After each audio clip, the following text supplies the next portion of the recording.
Good afternoon, everyone. My name is Thomas Taylor. I'm the proud superintendent of Montgomery County Public Schools. Thank you for joining us today. For years upon years upon years upon years, the Board of Education has adopted resolutions recognizing special people, special months, special occasions. And we've done something a little bit different this year. We started a new tradition where we could have some celebrations and bring those words off the page and bring them into life, and having the people that we were celebrating in the written word be present and to receive their laurels in person. Today, I'm delighted to kick us off for a few recognitions today and celebrations today that were adopted as part of the board's regular business at their last business meeting.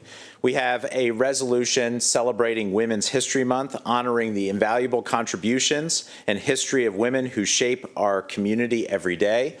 As being the proud superintendent of Montgomery County Public Schools and working for an all-female board of education, I'm yes, that's worthy of applause.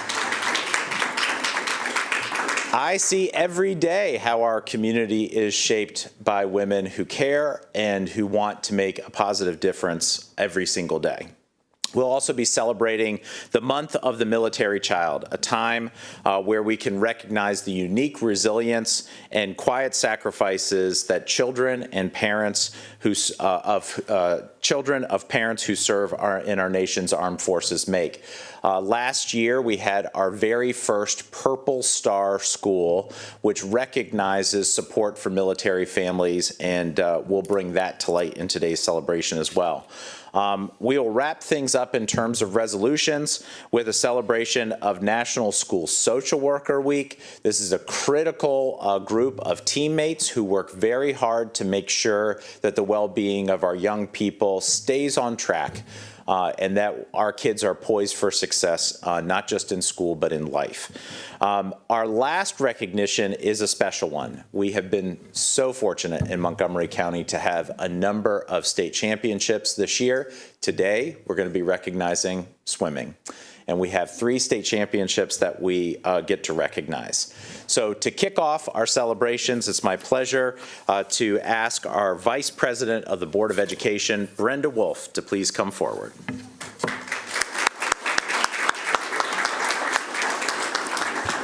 Thank you, Thomas. So as I was sitting here thinking about making something special out of today's occasion, what would really be special? And I thought about it. So hit it, boys. Hit it. Girls run the world. Girls who run the world. Girls who run the world. Girls who run the world. Girls. Okay, for those of you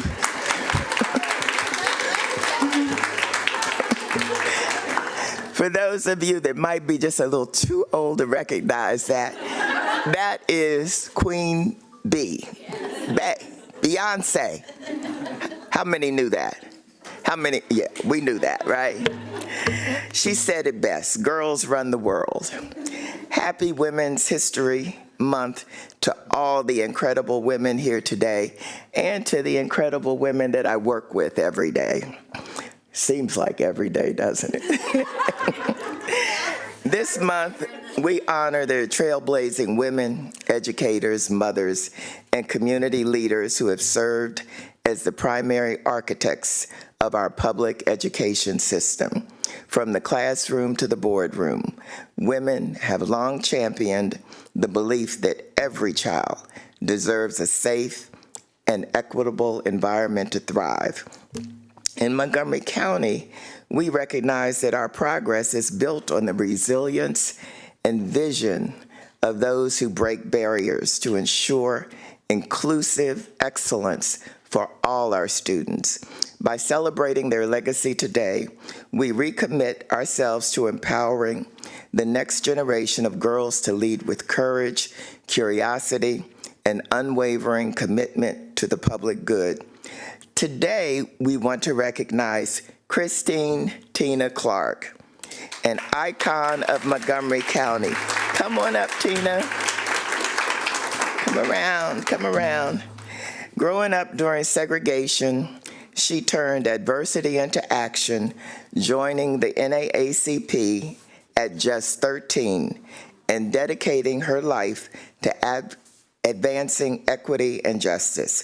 She went on to serve Montgomery County for 30 years as a public health advisor, working to expand access and opportunity for underserved communities. Her impact earned her induction into the Montgomery County Human Rights Hall of Fame and recognition as an African American living legend. Even in retirement, she continues to uplift others through education and service. Can you believe I went to South Lake and she was teaching the music class? Tina Clark's legacy is one of leadership, resilience, and lasting change. Please join me in celebrating her.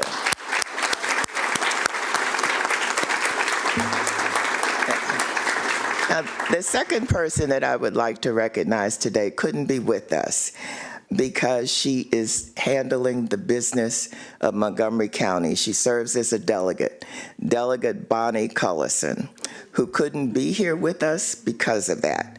She is a powerful advocate for our community and a champion of public health, education, and equity across Maryland. Throughout her time in the House of Delegates, she has worked tirelessly to improve access to health care, support working families, and strengthen the systems that serve our most vulnerable residents. Please join me in honoring Delegate Bonnie Cullison for her years of service as she starts, this is her last season, and she is retiring. So please join me in thanking her. Thank you.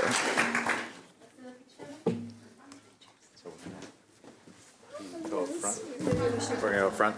Up front. Brenda, let's come to the, Brenda. We're going to go up front. Let's go to the.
Laura's next. Laura. Yeah. And then Carla. Good afternoon. I am proud today to be able to present for the Military Child Month. April is the month of the military child, a time not only to recognize but to truly honor the strength behind the service. At this time, we invite a few very special guests to join us at the front. Please welcome Glen Haven Elementary School Principal Tara Strain, Assistant Principal Eric Soskill, and Dr. Frank Dacuna, Military and Family Life Counselor, along with incredible military families here today, the McGowan family, the Marshall family, and the Bailey family.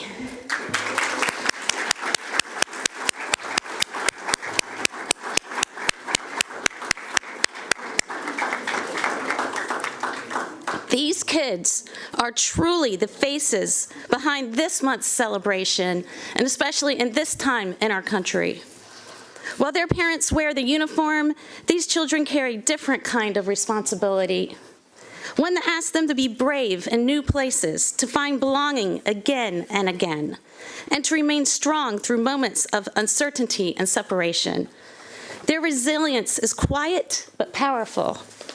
Their sacrifices are often unseen, but deeply felt by our community, and especially by me, because I also was a military child. Although my dad was stationed in DC almost his entire military career over 8th and I Street, I spent my primary years on Bowling Air Force Base. Separation from friends that had to leave was not easy for me. Most families have many added pressures, including transfers and family members' deployment to faraway places. Here in Montgomery County, we are committed to making sure every military-connected student feels seen, supported, and valued. Not just this month, but every single day. And we are especially proud to recognize Glen Haven Elementary School, which received the Purple Star School Award last year. And I was able to witness that. It was a beautiful thing.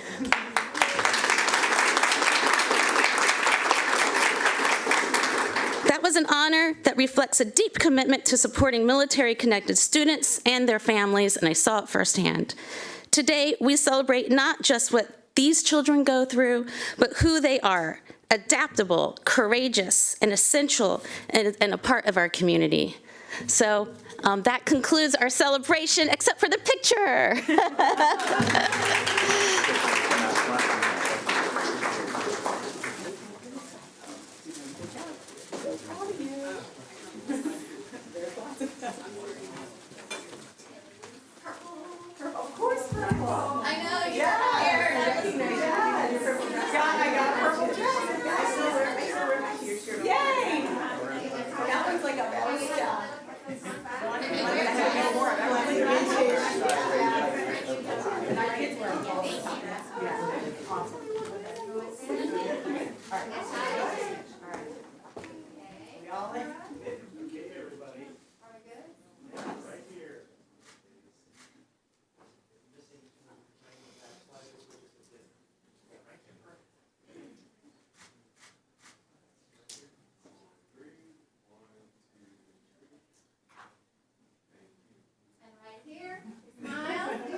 Thank you for your service.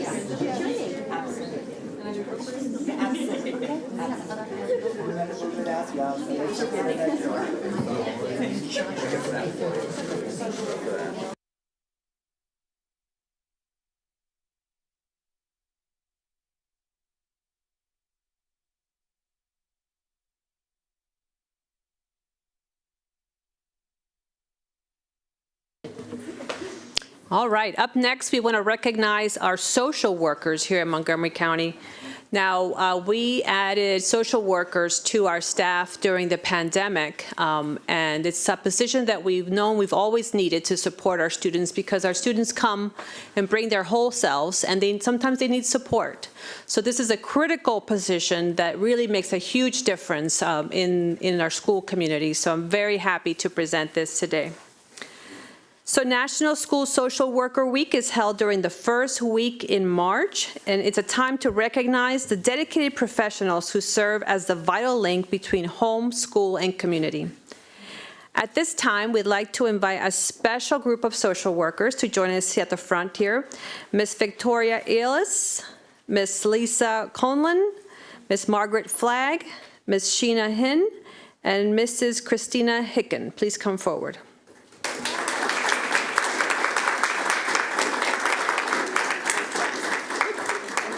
These outstanding individuals were selected and highlighted by their colleagues, those who see up close the care, skill, and commitment they bring to supporting some of our most vulnerable and impacted students and families.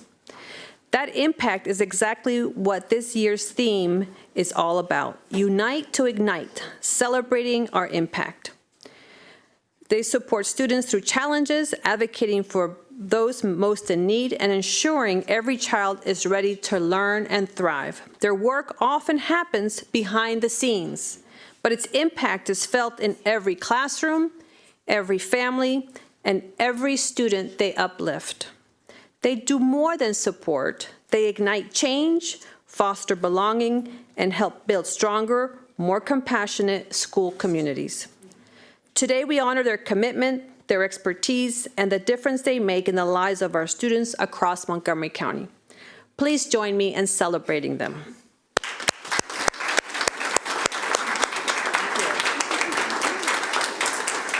And up front for the picture, please.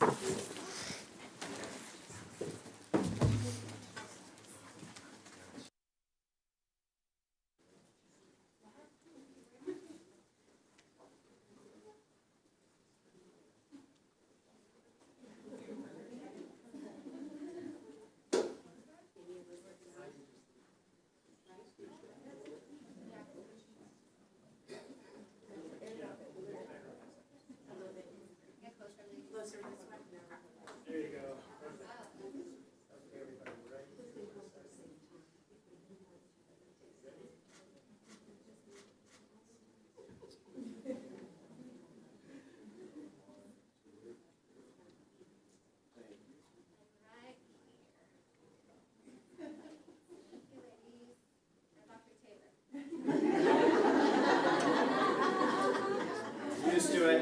Work for an all-female board.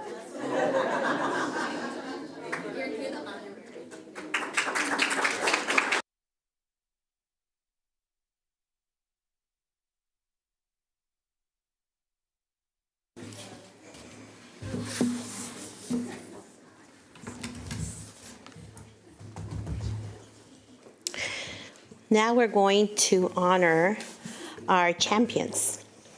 So, yes, let's go, champions. Ironically,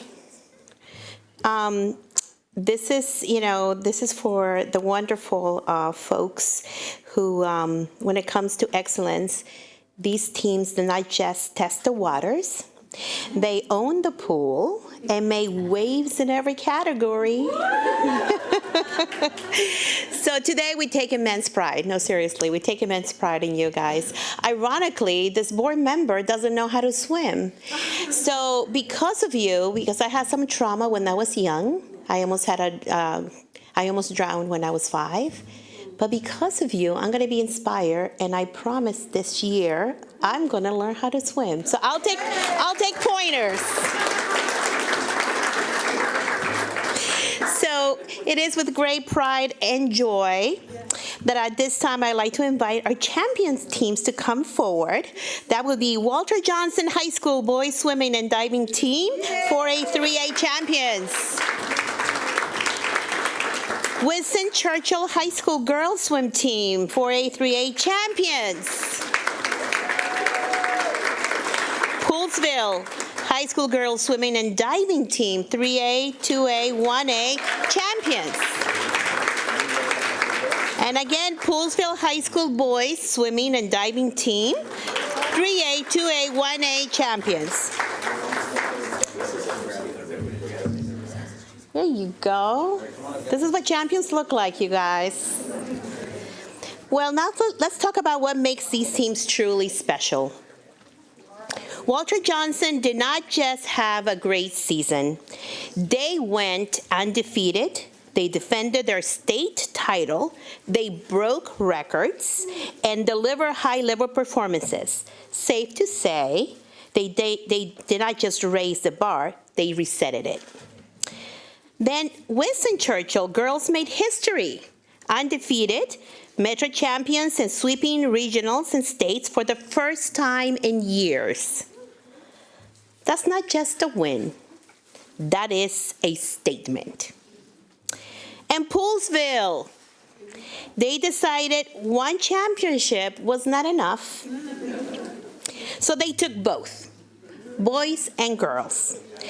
With dominant performances across the board, multiple first-place finishes, and a full team effort, Way to go, Poolsville. They proved what it truly means to be a powerhouse program. Together, these student athletes have shown us what it looks like to commit, to preserve, to hard work, and to finish strong. They represent their schools with pride and all of us with passion and excellence. So, ladies and gentlemen, let's give another round of applause to our champions.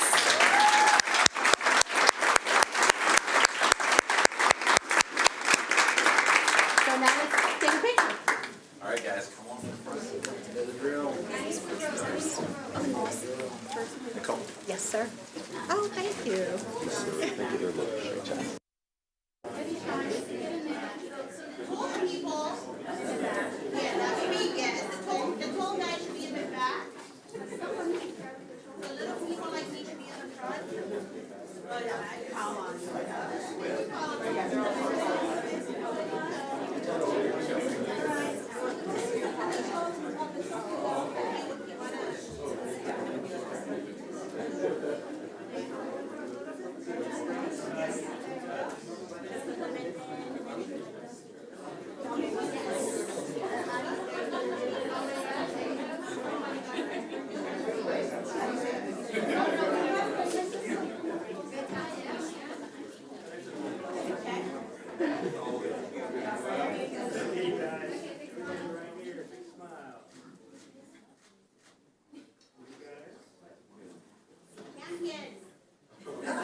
Hey, champions on three, and I want to hear it.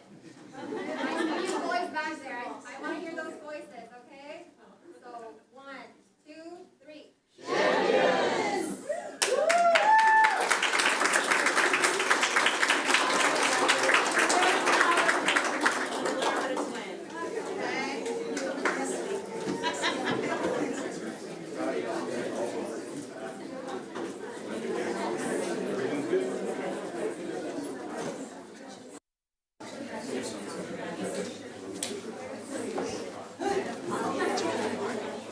Is it?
Good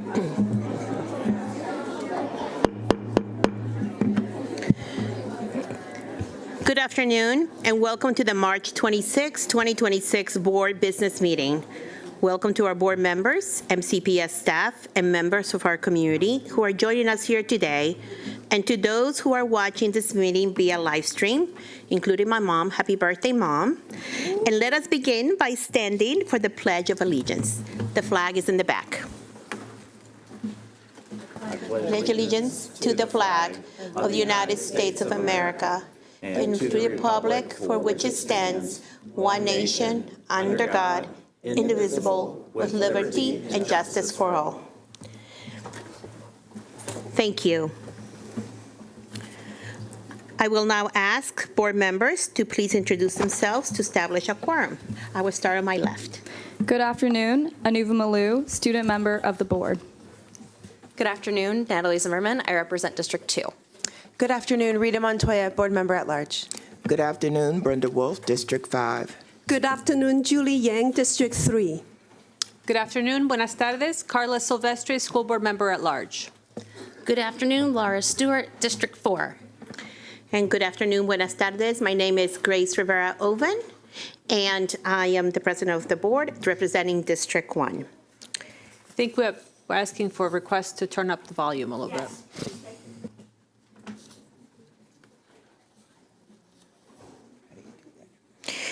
That's beyond my job description, but I will ask the people who know how to do that to do that.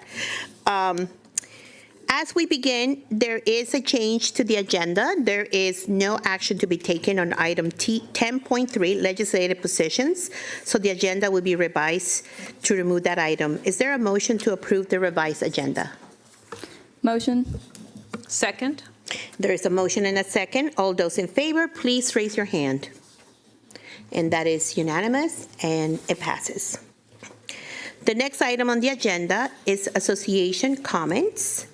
I will ask any designated representatives, and I believe we have Kember Kane from MCEA. Hello, Ms. Kember.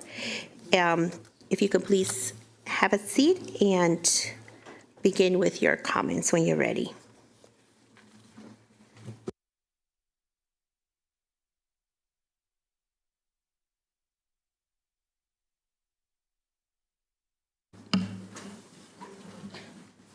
All righty. Good afternoon. Good afternoon, Dr. Taylor, President Rivera Oven, and members of the board. It's a pleasure to be here with you this afternoon. My name is Kember Kane, and I'm MCEA's treasurer and vice chair of our union's bargaining team. In April, we're planning on starting bargaining with MCPS on our collective bargaining agreement. We've assembled a passionate team of educators representing work locations and job types all over Montgomery County Public Schools. Bargaining is a core pillar of our democratic union, member-led, member-driven. This evening, I urge the board's team to join us in supporting open bargaining in the upcoming MCEA-MCPS contract negotiations. This evening, we are particularly excited to be engaging with the board's team in open bargaining for the upcoming contract negotiations. Open bargaining is simple. It allows management and union members to observe negotiations as they happen without interference. It's a proven way to build trust in what can otherwise feel like a closed and confusing process. Trust is essential to bargaining. It must exist not only between negotiating teams, but also with those most impacted by the outcome, our educators. Open bargaining helps ensure that very trust. Open bargaining may sound like something new, it's not. MCEA and MCPS have successfully implemented open bargaining for the last 2 cycles, and districts across the country have done the same, including a neighboring jurisdiction that actually live streamed its negotiations, something we are not calling for at this time. MCEA and MCPS have successfully implemented open bargaining for the last 2 cycles, and districts across the country have done so successfully as well. This board understands the importance of transparency. As I speak, my very words are being live streamed on the Board of Education's website. This meeting is open. The people sitting behind me are attending. Thank you so much, Ms. Kane. Appreciate it. The next item on the agenda is public comment. While the board encourages public input on policy, program, and practices, and will consider the comments received, it is not the board's practice during these public meetings to respond to questions, provide comment, or take action on the issues raised. This is a public meeting, and the board expects the conduct of all speakers and members of the audience to be within the bounds of proper etiquette. Inappropriate personal remarks, rude retorts, or other such behavior is out of order and will not be tolerated. Those who demonstrate disruptive or disrespectful behavior during public comment may be asked to leave the room. In addition, public comment is not the proper avenue to address the specific student or employee matters. Such matters should be directed through the complaint or appeal process.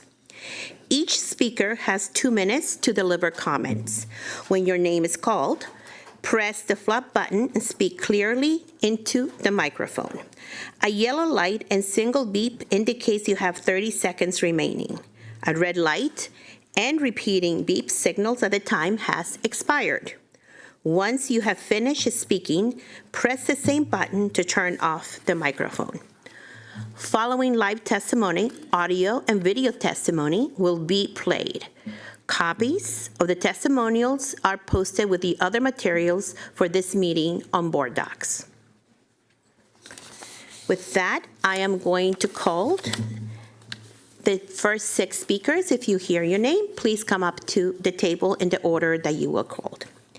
Heather Tu, Shelly Zhang, Elisa Sukobok, Justin Brandon, Daryl Nigai, and Kelly Brendan.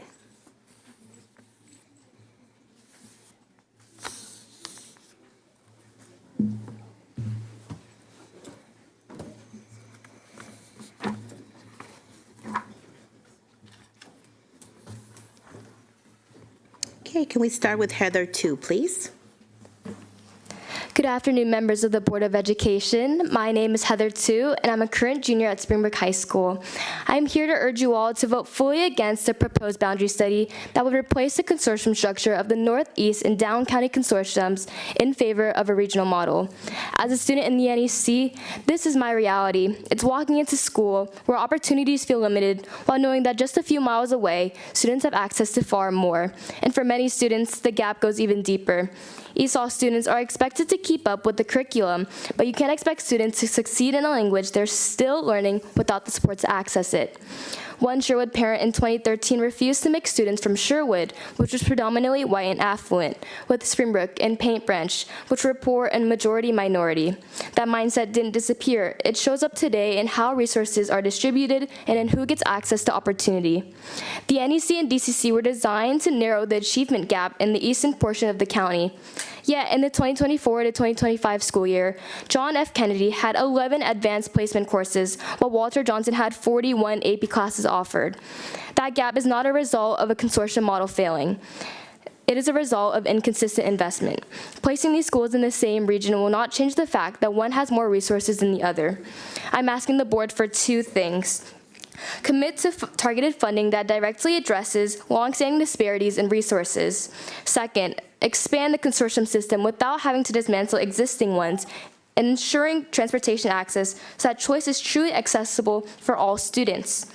I urge the Board of Education to carefully consider the long-term impacts of eliminating the consortium model.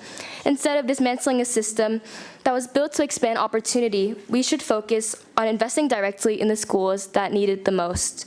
Don't redraw us, invest in us. Thank you.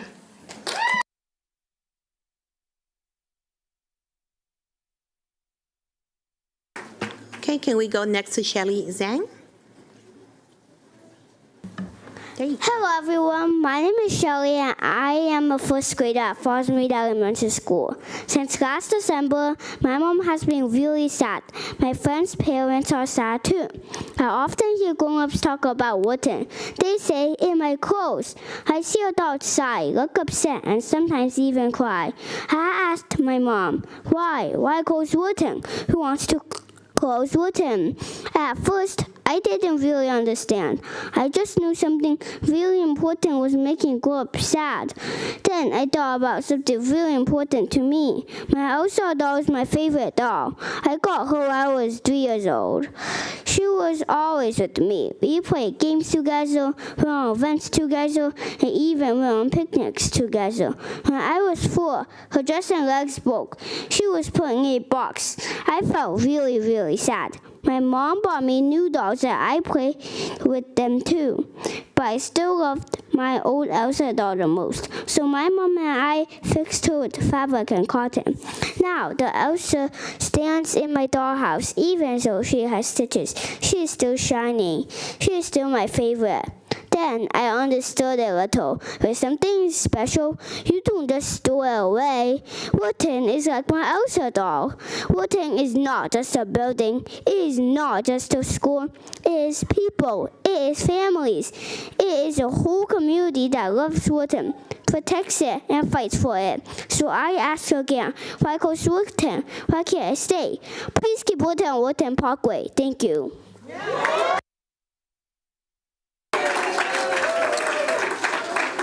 Can Eliza go next? Can Eliza go next?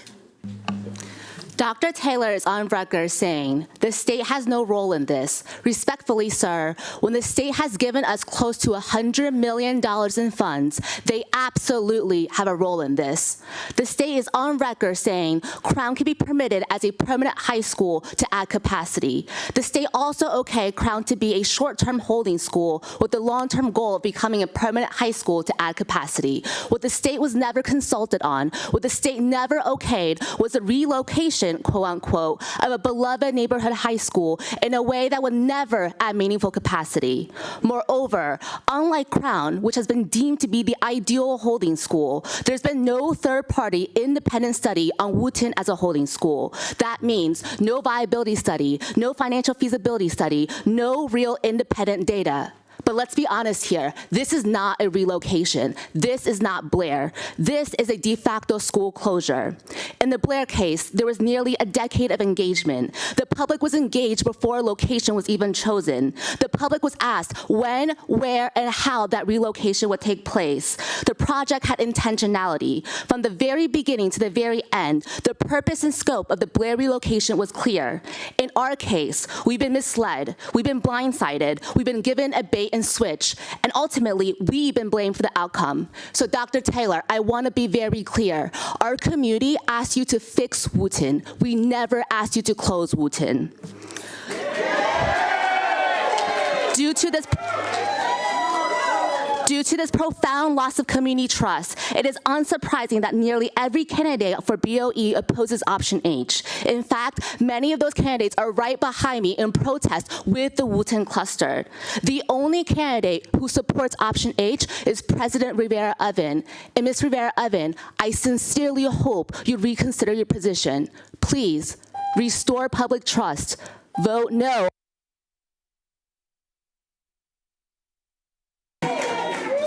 Mr. Brandon? When I testified from this same table in late January, I still had a shred of hope that MCPS leadership valued truth and reason when making major decisions. I still wanted to believe that this board took its oversight responsibilities seriously, rather than treating its power as an opportunity to protect certain favored corners of Montgomery County at the expense of all others. That hope is gone. So my appeal today is not to the people seated in front of me, shuffling papers and quite literally looking down on us as we plead for sanity. My appeal is to the elected and appointed officials with authority and influence over this board. Hold MCPS to account. Montgomery County is a critical economic driver for the entire state, and public education is its bedrock. What this superintendent and board have done is to accelerate the exodus of families from the system. Those with the means will increasingly opt for private or home school, solidifying public education as a second-class system for those left behind. That is not equity, it's abandonment. MCPS has a recent and prolific history of fraud, incompetence, and cover-ups. I am calling on Montgomery County Council, which controls this system's budget, to demand answers. I'm calling on Inspector General Megan Davey-Lamarzi to investigate the misrepresentation of data that has driven this entire process. I'm calling on Attorney General Anthony Brown to examine whether MCPS has violated its obligations to the public. I'm calling on Senator Brian Feldman in the Office of Legislative Audits, which has already flagged this system's failures, to hold hearings and shine a light on what is happening here. And I am calling on the Maryland State Board of Education to exercise its authority to intervene before this board does more damage. When MCPS is untouchable and this board is left unchecked, all of Montgomery County and the state of Maryland suffer.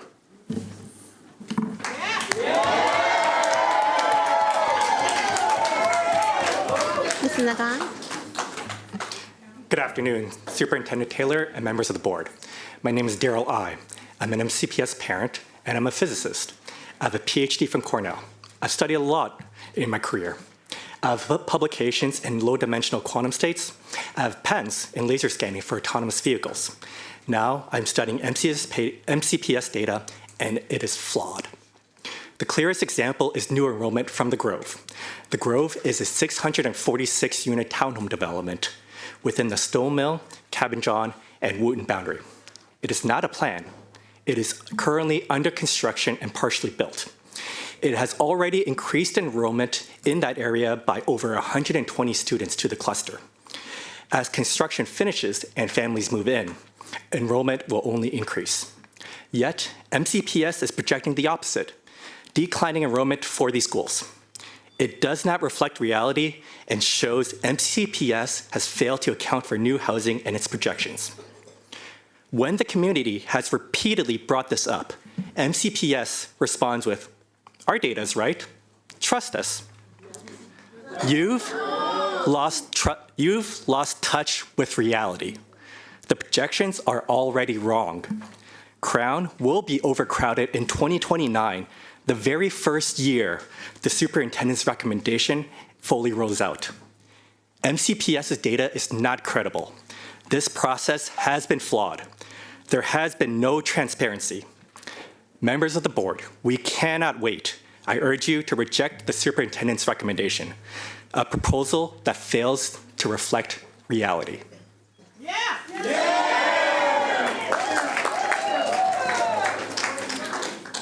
Ms. Brandon? Good afternoon. My name is Kelly Duckelman Brandon, and I have a fundamental question for the board. In the 65 days between the announcement of option H and the superintendent's recommendation, has MCPS engaged in an equitable, transparent, and community-driven process? If you have any shadow of a doubt, you must vote no. A no vote stands for equity. True engagement requires that all families, especially the 79% minority population of Magruder and the 44% Asian American population of Wooten, have the time and multilingual resources to participate in decisions that change their lives. A no vote stands for stability. We must protect students from unnecessary disruption and preserve established neighborhood school communities, especially when alternatives exist, like making Crown the holding school. A no vote stands for walkability. Safe pedestrian access increases participation in learning, extracurriculars, and critical support systems before and after school. A no vote stands for hearing the thousands who have voiced concern and honoring the silence of those who could not speak freely for fear of ICE in public spaces. A no vote demonstrates transparency. A decision of this magnitude requires complete data and a full understanding of long-term impact on our communities. Do not settle for a rushed, flawed process. Choose a path that honors every student and every family. Vote for equity, stability, walkability, transparency, and listening to the community. Vote no on modified option H. Thank you. I will be calling the next 6 speakers. Robert Stolz, Adam Ben-Grak, Li Chi, Ha-Ying Hu, Shushan Chi, and Tracy Willis.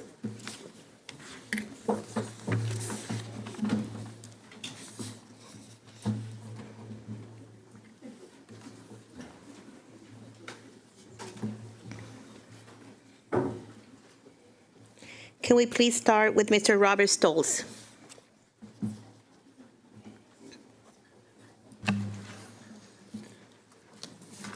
Thank you, members of the Board of Education, for allowing me to speak again.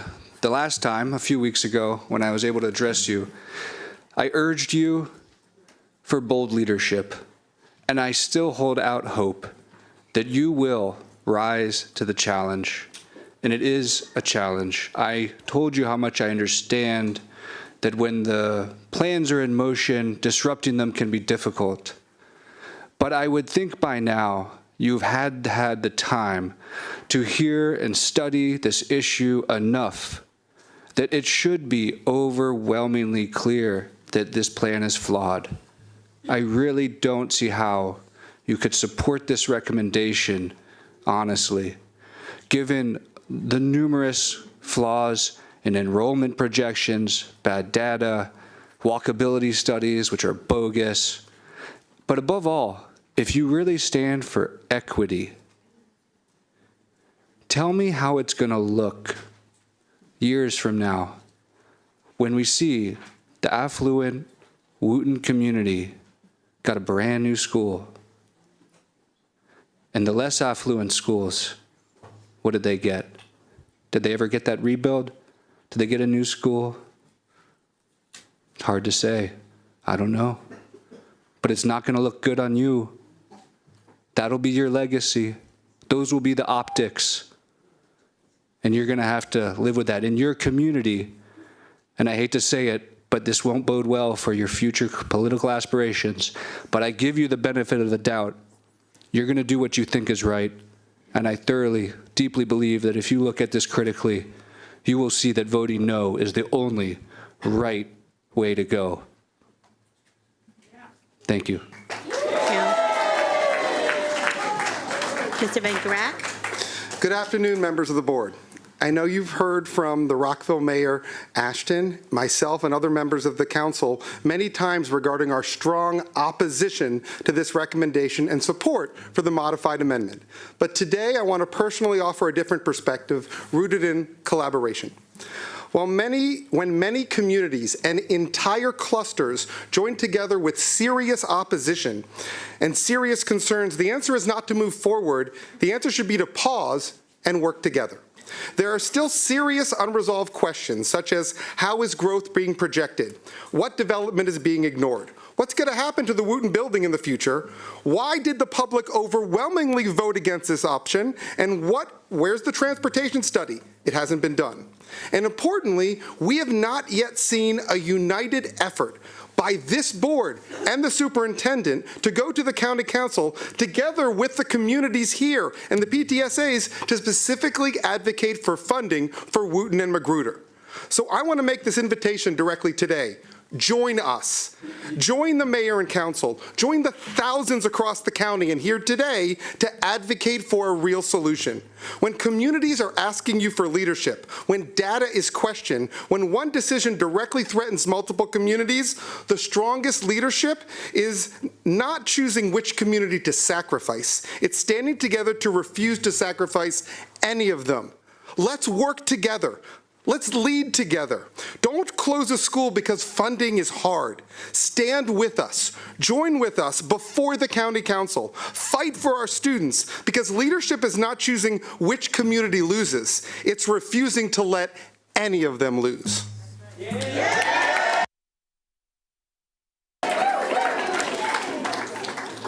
Li Chi. Good evening, members of board. My name is Li Qi, and from Wooten community. Today is the vote day for Wooten. Perhaps the decision has already been made, but I still want to make a final effort to tell you, based on not valid, proposed projected enrollment data, closing Wooten High School is a big mistake. Using Wooten as a holding school doesn't save money for MCPS. If Wooten is used as a holding school immediately, it could cost $20 million more than Wooten stay at Barkway over the next 10 years. If the building remains vacant for at least 8 years, it could cost over $400 million to rebuild. In the future, no matter used as a holding school or solve the overcapacity issue in this area. I'm also confused if MCPS budget is tight. Why Dr. Taylor wasted millions of dollars to do the boundary study, but the results were discarded? Dr. Taylor's action also caused the community concern because that maybe put MCPS at risk of reduced state funding. State Senator Ms. Kagan already emphasized that the boundary study decision must be based on accurate, data-driven analysis, and that collaboration instead of insults is essential for bring both capital and operating funding from the state to a community. We have also heard a proposed 6% property tax increase is coming. What does that mean? That means all county taxpayers will pay some for Dr. Taylor's mistake? No, we don't want that. A lawsuit to Option H is on the way. Maybe the fact is uncomfortable, but it cannot be ignored. I believe the board can weigh the risk, both financial and long-term, versus Option H. So please say no to H. Thank you. Next, we have Ha-Ying Hu. Dear BOE board members and Dr. Taylor, my name is Ha-Ying Hu. I am a former Wooten parent, a resident, and a taxpayer. I'm here to ask the board to reject Option H. I oppose Option H because it relies on biased data and ignores the clear will of our community. I have 3 points. First, community preference. In 2 separate surveys, Option H was the second least favorite choice. Why would the board proceed with a proposal that the community has so clearly rejected? Second, the enrollment data. While birth rates are down, Montgomery County remains a high migration area. In fact, the number of children aged 5 to 19 has increased over the last several years. If the youth population is growing, but the MCPS enrollment is dropping, we must ask why. Why families are choosing private schools over our system before we commit to Option H. Third, fiscal responsibility. As taxpayers, we deserve a well-considered decision because we are the ones paying for it. I urge you to make a choice that reflects the community's will so that future board members do not have to be dismissive of the decision you make today. Adam mentioned collaboration. We have incredible expertise in this area. I hope you will listen to the talent in our community so we can work together on the best options for the county. Thank you. Thank you. Next, we have Yu Chun-Shi. Good afternoon, everyone. So my name is Yu Xiangxie, and I'm a scientist working on Alzheimer's disease. So I'm here to present my opinion as a scientist to say that Option H definitely is not a scientific data-based research result. So actually 2 years ago, there is a very famous Nature paper being retracted related to Alzheimer's disease research. That is a big bomb in our communities. It's not only misleading billions of dollars from pharmacology research or from the basic research, but it also distracted the trust from the public to the science communities. That's a very bad lesson that we should learn. Scientific conclusion must be based on reliable and complete data. So, however, I don't want to repeat so many disagreements and so many arguments on the data that we based on which we make the conclusion go to the Option H. But I want to ask, how confident are everyone sitting over there with all this data? have you been able to answer all the questions raised by the community? I think the answer is no. Actually, I have a second concern, is how about the decision-making process. I printed a sign over here. I think a lot of Chinese people is very familiar with that. Maybe 20, 30 years ago, when the government want to do something, want to get a new road over there, they destroy the road or the buildings in the road by posting this sign on the building. So no transparency, no negotiation, and no accountabilities. That is somewhat people thinking about, fear about in Operation H today. Because most of you guys did not go to the PTSA meeting held in Wooten. And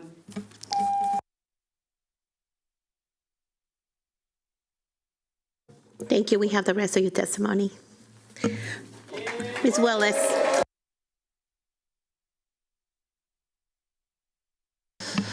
My family moved here to live within walking distance of an excellent high school and hoped our kids might access the nationally acclaimed Blair Magnet program. The superintendent's recommendation to shutter Wooten and dismantle these programs is devastating and based on data that has been manipulated to mislead this board and the public. Don't allow these lies to justify the destruction of the Wooten community in an attempt to solve fiscal challenges which could be addressed in other ways. MCPS has misleadingly implied that there are fewer available potential students because of declining birth rates. Despite declining birth rates, the number of school-age children in this county has slowly increased for years due to migration, according to the census. Enrollment is not declining due to a shortage of kids, but because families are choosing private and home schools in greater numbers. Furthermore, MCPS forecasts declining enrollment for the next 5 years while refusing to share their models.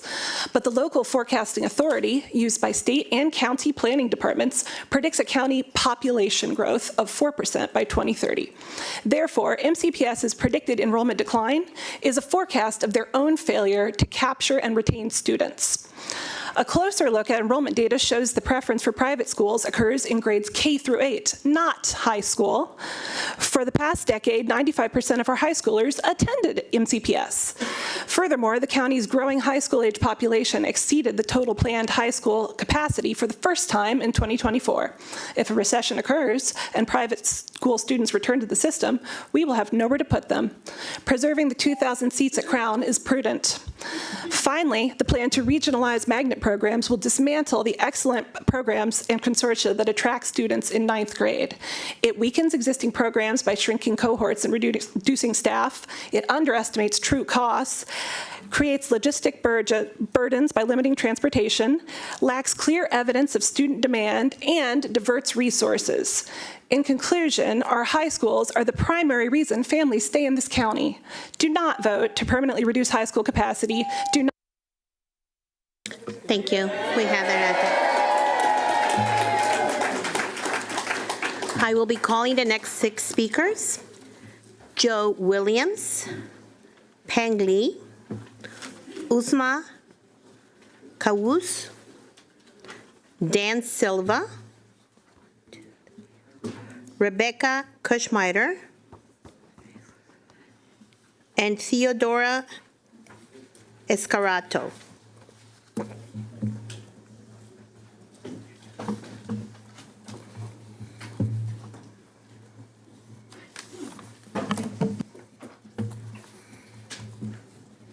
Can we start with Mr. Williams, please?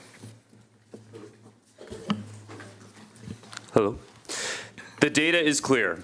This county's student population is rising, yet an increasing number of families are choosing private schools.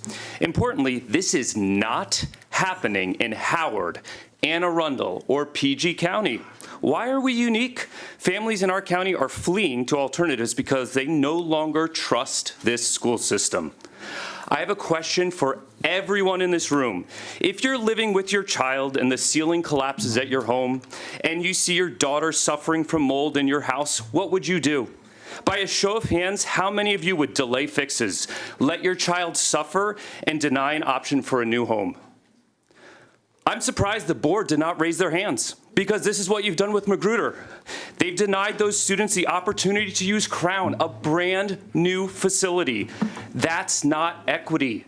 Equity is when you prioritize a school that is 79% minority with a 44% farms rate. Ms. Zimmerman, you represent half of the schools that feed into Magruder. How can you support an option that ignores your students' health?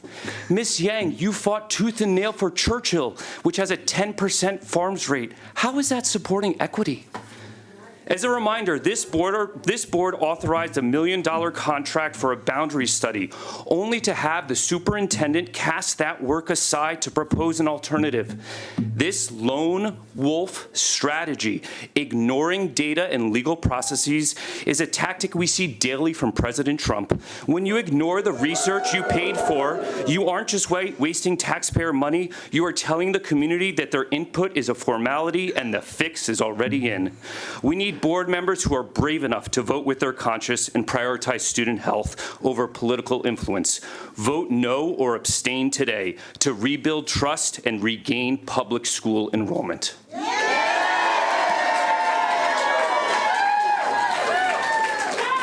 Peng Li.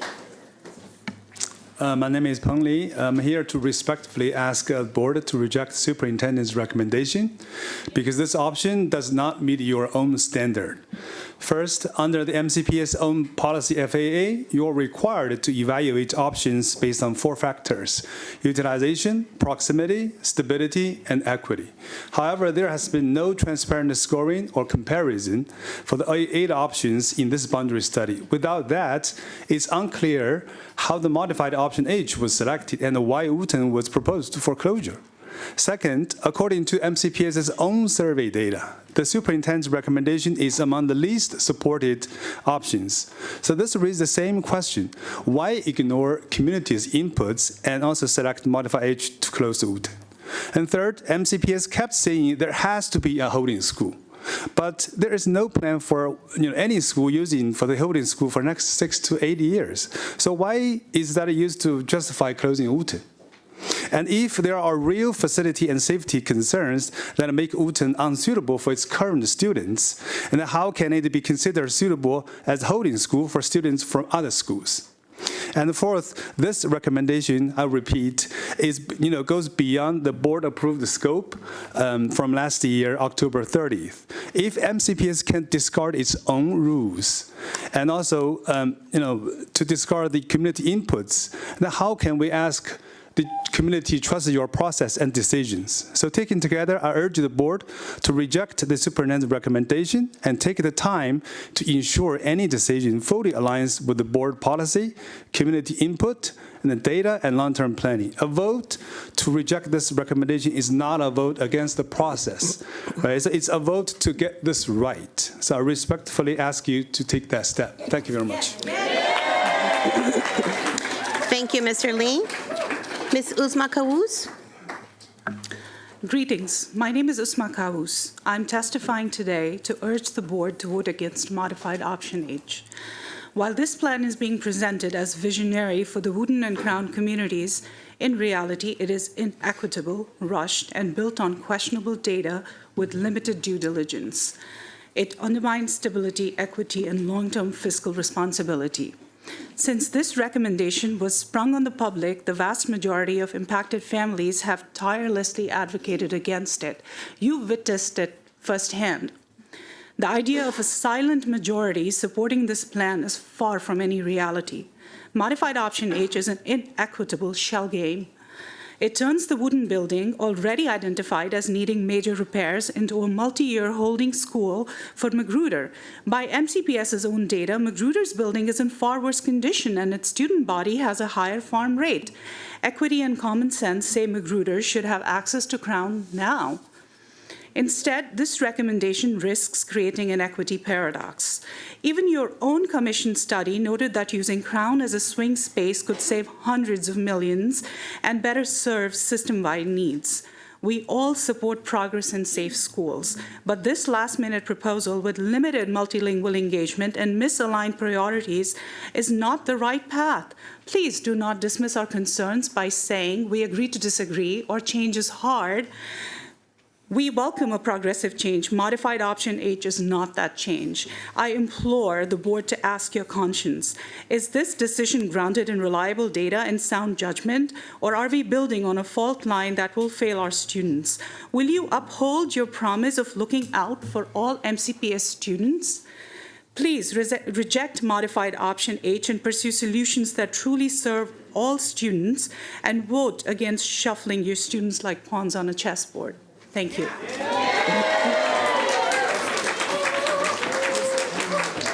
Thank you, Ms. Caus. Mr. Dan Silva. I'm Dan Silva, and believe me, I'm even more disappointed than you are to have to hear from me again. All I ever wanted from this process is to be able to send my elementary school daughters to a safe and healthy environment for high school. Sadly, it seems that window is closing. To say that I'm disappointed in all of you and how you failed the Magruder community would be an understatement. You may be quick to dismiss this as they're just mad because they didn't get what they want, but you're wrong. On March 9th, Magruder families packed this room, begging to be heard. Not only did I testify, but I followed up with individual emails to each of you from my official MCC PTA account, but not one of you replied. I sat right here in this room during your last work group session as the lone public observer, and I lingered after the meeting to give any one of you the opportunity to come and address me, but not one of you did. The closest thing we got to a response was a couple of closed-ended questions specifically designed to shut down options, not seek them out. Not one of you asked, without this holding school, what paths does that leave Magruder with? Not one of you has pushed to explore what positive solutions do we still have. And still, not one of you has even acknowledged that relocating Wooten to Crown does, in fact, have a negative impact on Magruder. It's amazing to me that you've not only passed this over, but that you've actually found a way to push us backwards. We're now further away from finding a solution than when this whole process started. It's pretty clear to me that our fate is sealed for today, but I'm here to tell you that your silence is now the fuel that feeds the fire in my community. You may reset the playing field today, but I'm still here to play the game. You can change the rules and your teammates will inevitably change, but I'm right here with my sleeves already rolled up, ready to get to work on finding solutions for Magruder. If any of you are finally ready to start facing the problem with me, you know how to get a hold of me. But just in case, at the risk of doxing myself, along with my written testimony, I'm submitting my full contact information. And I'd be lying if I said I was optimistic, but for the sake of my daughters and my community, I have to remain hopeful that you'll finally reach back out to the hand that I've extended many times before.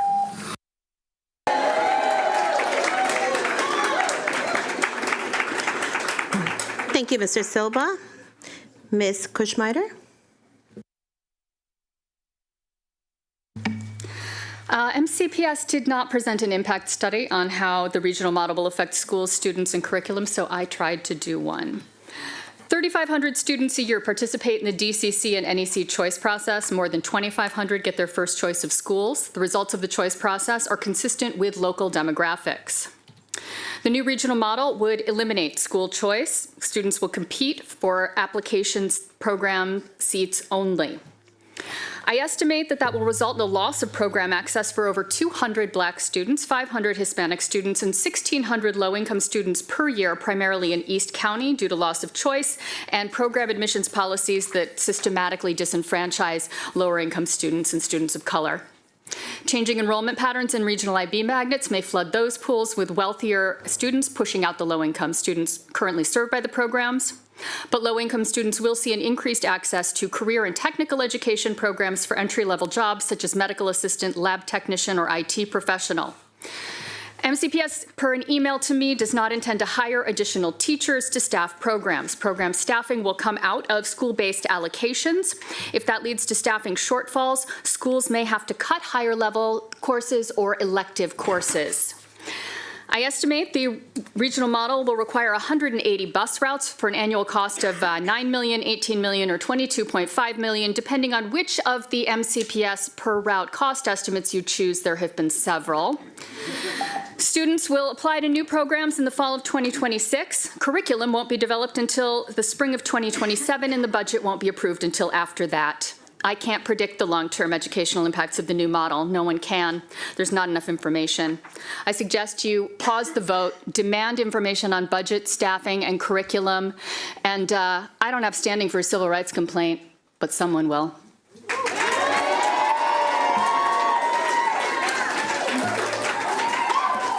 Thank you, Ms. Kushmider. Ms. Theodora Escorato. Cell towers do not belong on school property. Our children deserve safe learning environments. Research finds that children are more vulnerable to cell tower radiation because they absorb this radiation deeper into their still developing brains and bodies, and school boards nationwide, from LA to Loudoun County, as well as entire countries, have banned cell towers at schools. Now, when I asked T-Mobile for the Wheaton High School cell tower radiation measurements, they said it was proprietary. When I asked MCPS, they told me it would cost $500, along with other basic information. Fairfax County Schools posts all the radiation measurements online, revealing that at several schools the levels have significantly increased over the last decade since the towers were erected. A 2022 review found the majority of studies found effects, including cancer, and a just published analysis in environmental health by a 28-year former NIH scientist, Dr. Melnick and Dr. Moskowitz of UC Berkeley, found using EPA methodology, FCC limits needed to be reduced by at least 200 times to maintain an acceptable cancer risk based on U.S. government $30 million National Toxicology Program study, and by 4,200 times based on the Ramazzini Institute studies. Now, compliance with U.S. FCC limits does not ensure safety. They are unchanged and unscientifically reviewed since 1996. They only protect against short-term effects, not long-term effects like cancer. Other countries have limits which are 10 to 100 times more stringent, meaning lower, than what is permitted in the United States. Hundreds of scientists caution that exposure should be reduced. It is time to overhaul MCPS cell tower policies in order to ensure transparency and safety for students, teachers, and staff. Thank you. Thank you all for your testimony. We have two more speakers, Nellie Chick and Lillian Cherrick.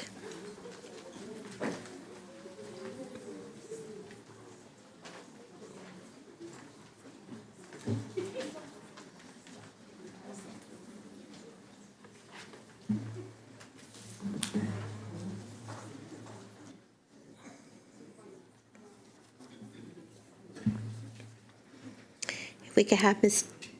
Nellie Chick start, please. Yeah, it's Chick. Good evening. I'm the mother of two children in MCPS, one in 3rd grade and one in 7th. During the snowstorm earlier this year, many parents were talking about school closures, childcare challenges, boredom, frustration. I was quiet because I am one of the many families for whom school is inaccessible on a regular basis, not just during closures. My children are often labeled as school refusers, though that term misses the reality. They are not unwilling, they are unable to attend school consistently. Both are neurodivergent and both have experienced burnout. School, once a given, became a place of intense distress. What I need you to understand is this: when children cannot attend school, it is not a motivation problem, it is a nervous system problem. But schools continue to respond with behavior-driven approaches, focusing on compliance, attendance, and consequences, rather than what is actually happening internally with the child. We receive attendance letters and truancy notices, but behind those letters are families not neglecting education. We're fighting every day to help our children access it. Too often, the system escalates the very distress that keeps them from being able to show up. When we rely on behavior-based models, we measure compliance instead of capacity. We respond to distress with demands, and over time, children don't just fall behind, they burn out. Eventually, they can't come at all. We need schools to adopt a different lens, one that is nervous system informed and regulation first. Safety and connection must come before learning, not after compliance. Dysregulation is not defiance, it's communication. This means earlier intervention, flexibility, and supports that meet students where they are before they hit crisis. It means shifting from how do we make this child attend to what does this child need in order to be able to attend. Most of all, we need to shift from blame to partnership, because every child deserves to feel safe enough to show up. Thank you, Ms. Chick. Sorry.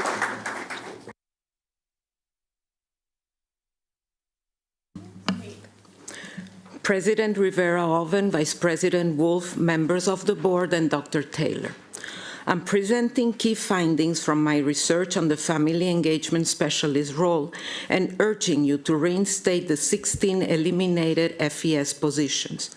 The report you received yesterday addresses 3 questions. What FES do? How their work and impact are measured? What research shows on standard allocation and workload? Nationally, districts staff 1 FES per school with a sustainable caseload of about 600 families.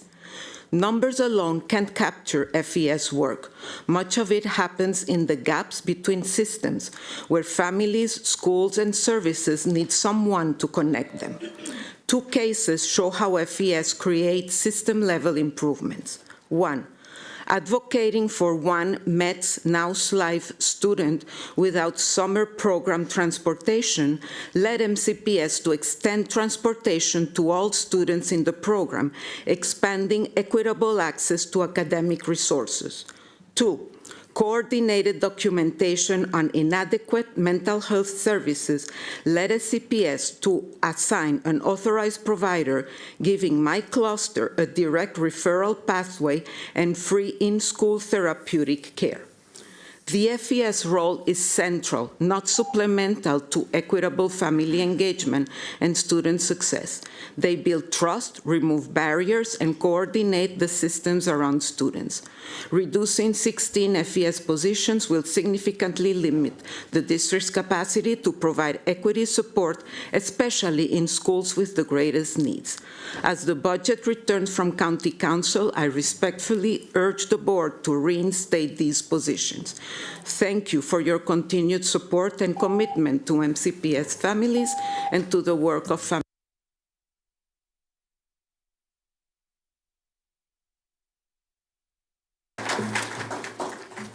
Thank you. This will conclude public comment. The board's next meeting to receive public comment is on Thursday, April 16th. Online signups will open on Thursday, April 9th at 6 p.m. In addition to online signups, same-day in-person signups are permitted when space allows, with unallocated slots filled on a first-come, first-served basis. In-person signups will close 15 minutes before the start of the open session or when all slots are filled. Additional information regarding upcoming meetings can be found on the board's website. With that, I would like to see if any of my colleagues have any comments.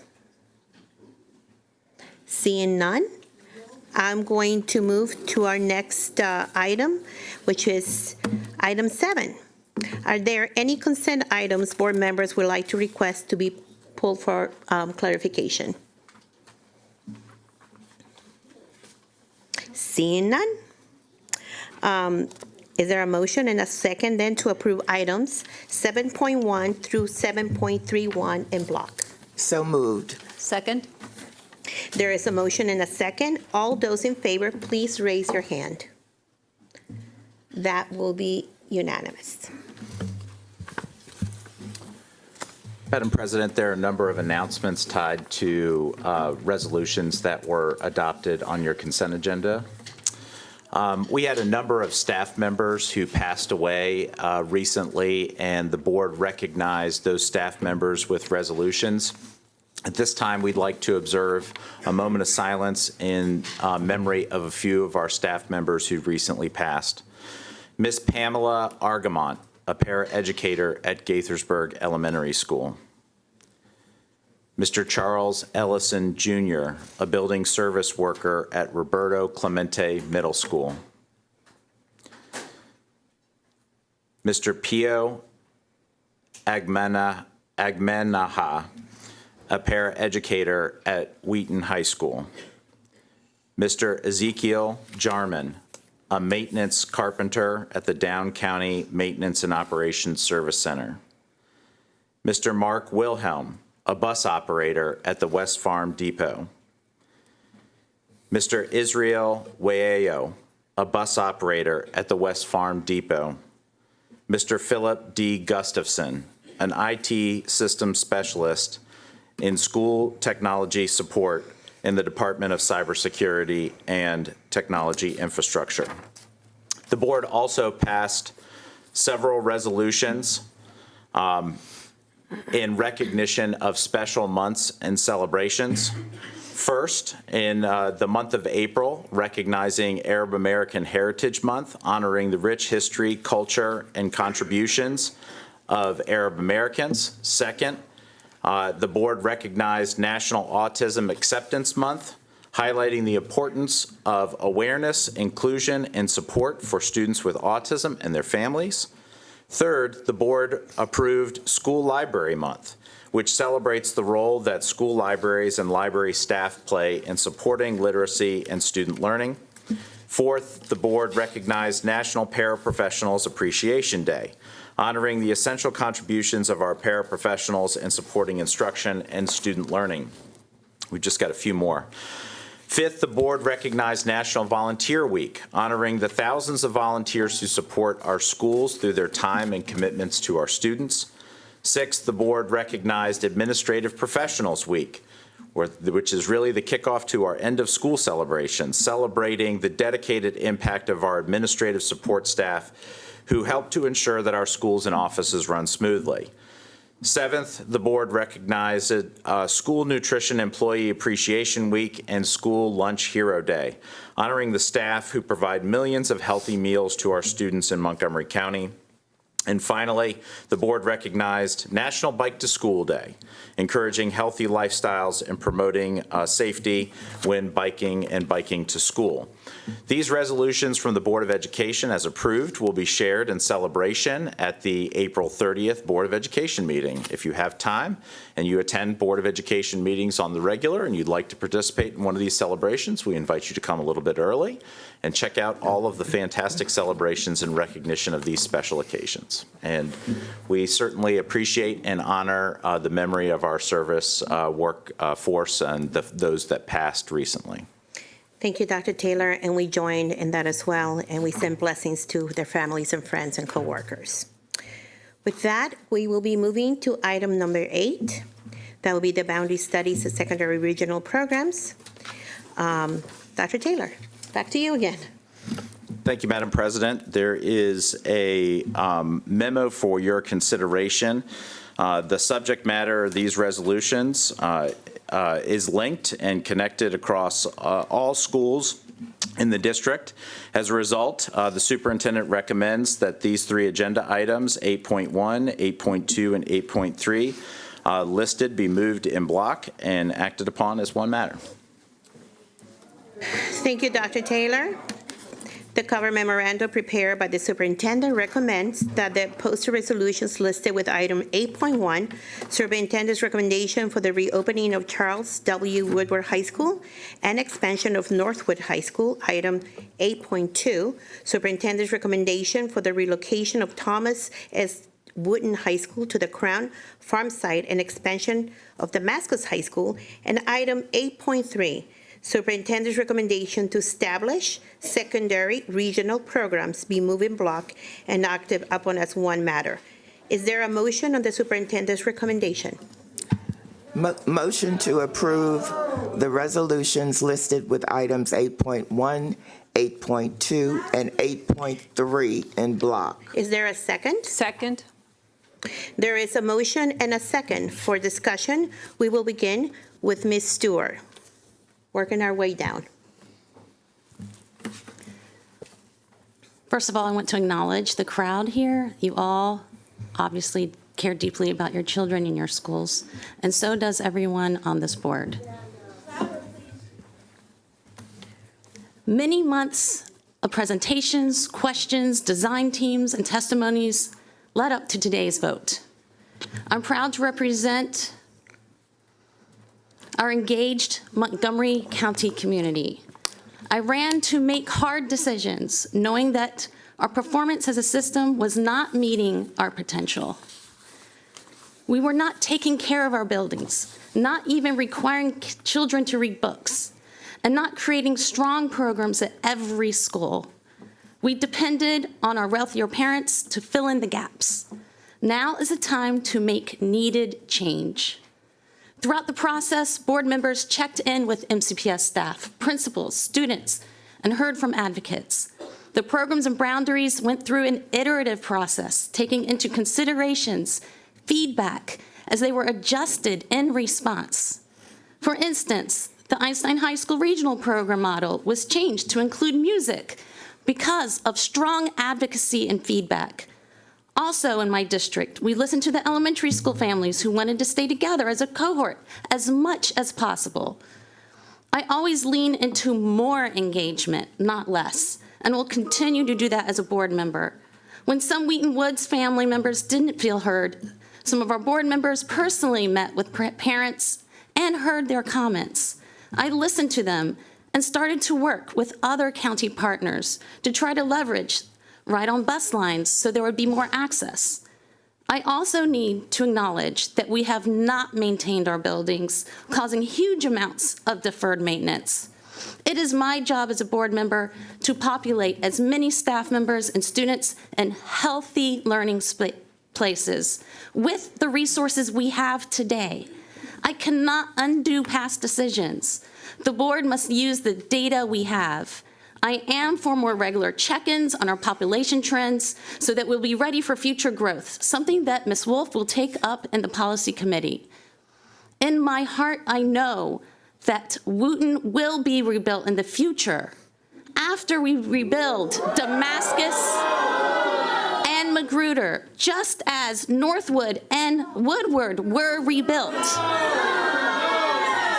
We cannot leave a partial school at Crown. The superintendent's recommendation. We're going to ask you to leave if you cannot please respect Ms. Stewart's comments. We heard you. Please do the same for us. Thank you.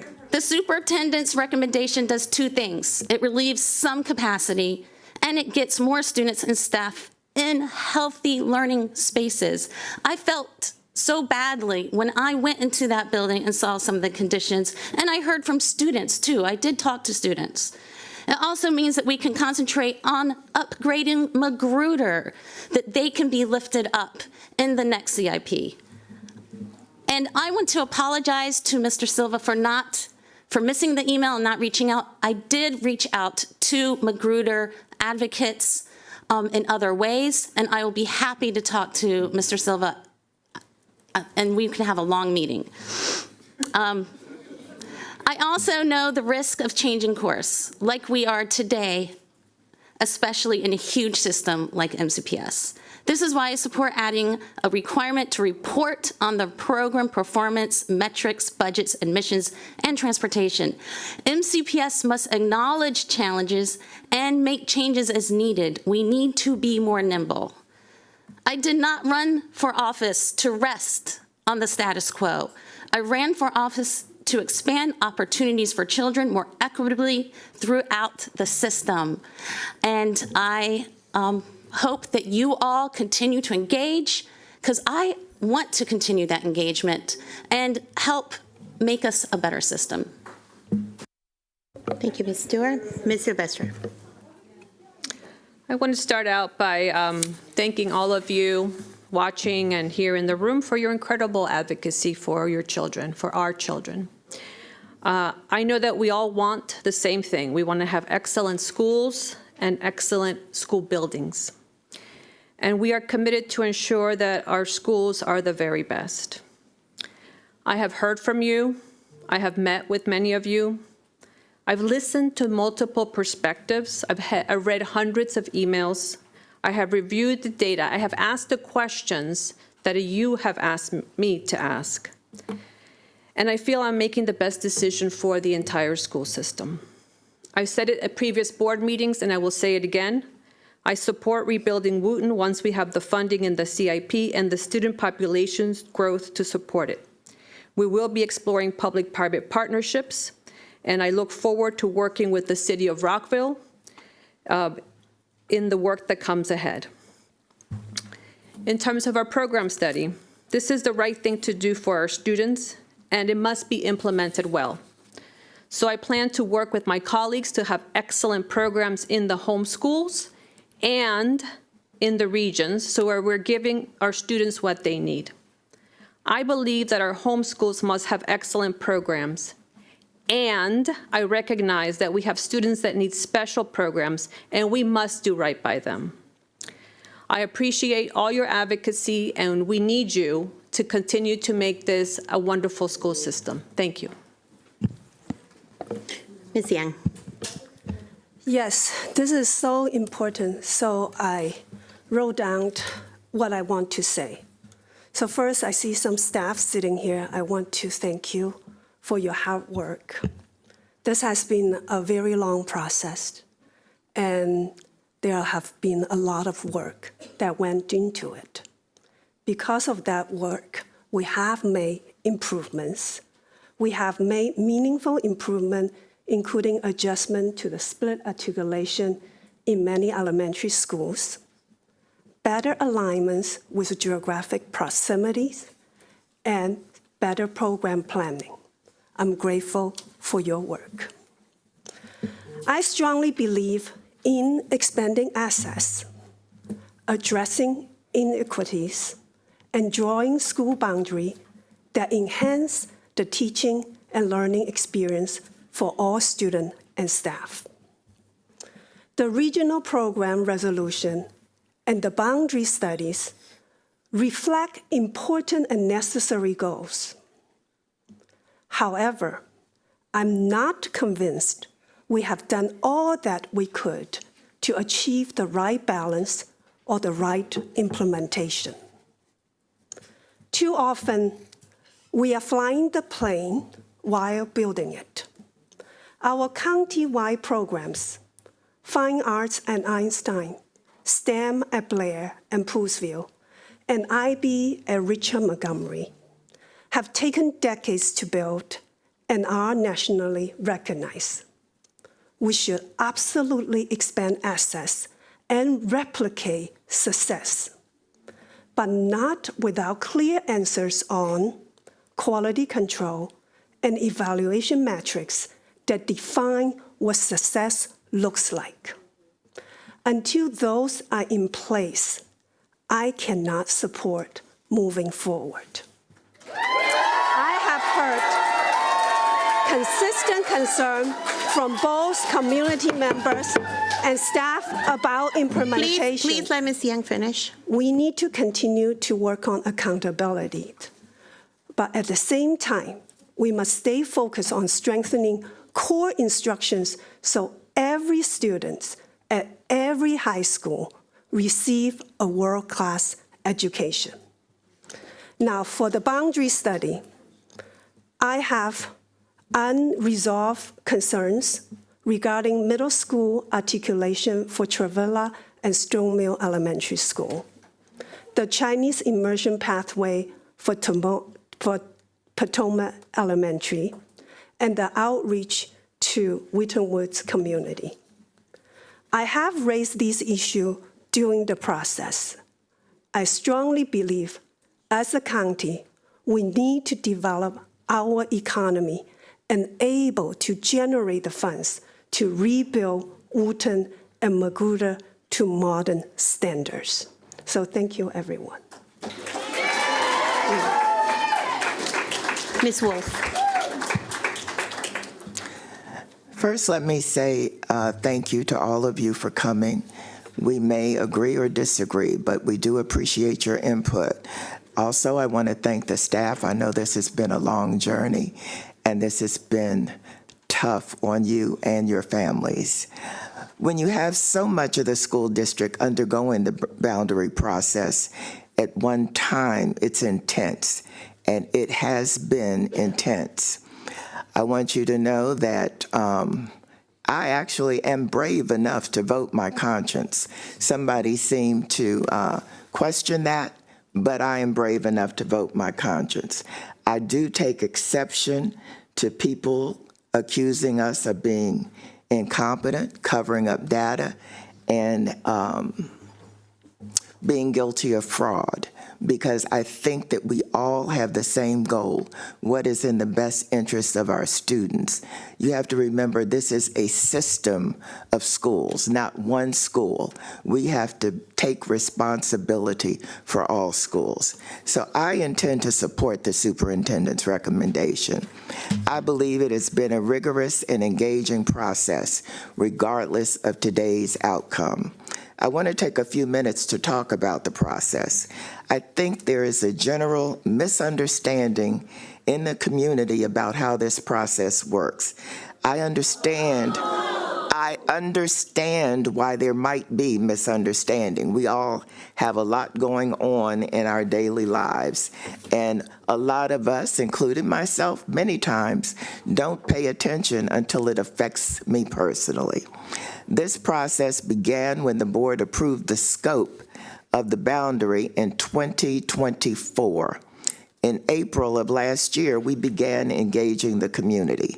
In April, there was a survey, community meetings, another survey, and more meetings, all through the fall of last year. Using all of the information and guided by the requirements of our policy, the superintendent published options. These were explicitly not a recommendation and were intended to serve as a catalyst for community engagement. The community, as intended, engaged around these options, provided feedback, offered suggestions and critiques. The superintendent took what he heard, looked at the requirements of the policy and the needs of the school system, and offered his recommendation to the board. This was always an iterative process. It was a community discussion. The recommendation didn't come until February. I think because people may not be paying close attention until they hear their school community named. It may feel like the process was short, but we have been working on this for years. To understand, Excuse me, please give the respect to Ms. Wolf that she deserves. Please give her the respect that Ms. Wolf deserves. Thank you. If you cannot, you can leave, but please give her the respect she deserves. Thank you. to understand my vote, it is important to note that I represent District 5, East County. East County has been a program desert with few to no programs offered. Our students, like our student board member, have had to travel significant distances to access programs. I ran for the board to correct this inequity. That is, for those of you counting, 7 years of hearing me talk about equity and access, but seeing little to no progress in MCPS. For 7 years, there have been promises made. This is the first time that we are actually doing something to fulfill those promises. To those who have urged us to slow down, to wait until every minute question is answered, I say that we have waited long enough. We will not let perfection be the enemy of progress. To those who suggest that the expansion of opportunity will dilute quality, I categorically reject the false dichotomy that pits equity against excellence.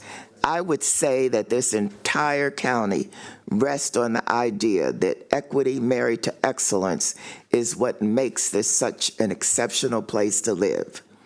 Program expansion is messy. Systemic reform is messy. It will be hard because systemic reform is hard. There will be bumps and trials ahead. But if not here, where? And if not now, when? As a board, we need to hold the system accountable for delivering on its promises. But we also need to create a space where we can have honest conversations about challenges and provide the support that will be needed to implement this significant effort. As for the boundary studies, I want to acknowledge the concerns of the Rockville government. Mayor Ashton has been a particularly eloquent spokesperson for the concerns of the city. I think as painful as this process has been, the lines of communication between MCPS and the governments of Rockville and Gaithersburg have been strengthened. I know we are looking forward to growing these partnerships and working more closely together. My decision on the question of Wooten is based on my fiduciary duty to the school system. I would find it difficult to justify using the beautiful brand new Crown Farms site as a holding school to rebuild schools when there is no money to do so. I believe that this recommendation offers the best utilization of our resources, and I plan to vote for it. I know the scope and implications of these changes have been hard for our community, but I remind us that there are many who are waiting for and anticipating change. I cannot conclude my remarks without sharing how disheartened and disappointed I am by some of the rhetoric that has been used during this process. Disagreement is to be expected, but some of the language that I have heard has definitely been disheartening. Our own thinking is made better by a robust argument. I'm a lawyer. I love to argue, just ask my husband. But how you argue, what you say, and how you label children and communities matter. It is my hope that all of the folks who have argued, organized, and agonized through this process will turn that energy toward building community, helping us implement a transformational initiative and move forward in the interest of all of our students. If the outcome is not the one you wished for, if you truly believe in equity, you will have the opportunity to help make access and opportunity a reality for so many of our students. It's easy to be the critic. It's hard to do the work. I'm reminded of Theodore Roosevelt and Man in the Arena. It is not the critic who counts, not the man who points out how the strong man stumbles or where the door of deeds could have done them better. The credit belongs to the man who is actually in the arena, whose face is marred by dust and sweat and blood, who strives valiantly, who errs, who comes short again and again, because there is no effort without error and shortcoming. But, you gonna stop him? But who does actually strive to do the deeds, who knows great enthusiasms, the great devotions, who spends himself in a worthy cause, who at the best... That person needs to go. Yeah. You can't tell Ms. Wolf to shut up. No.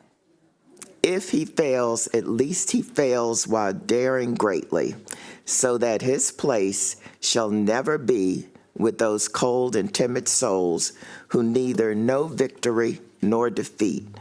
I believe that we all want what is best for our students, all of our students. And although we may not agree on how to deliver on that promise, we can agree on our shared intent. Thank you.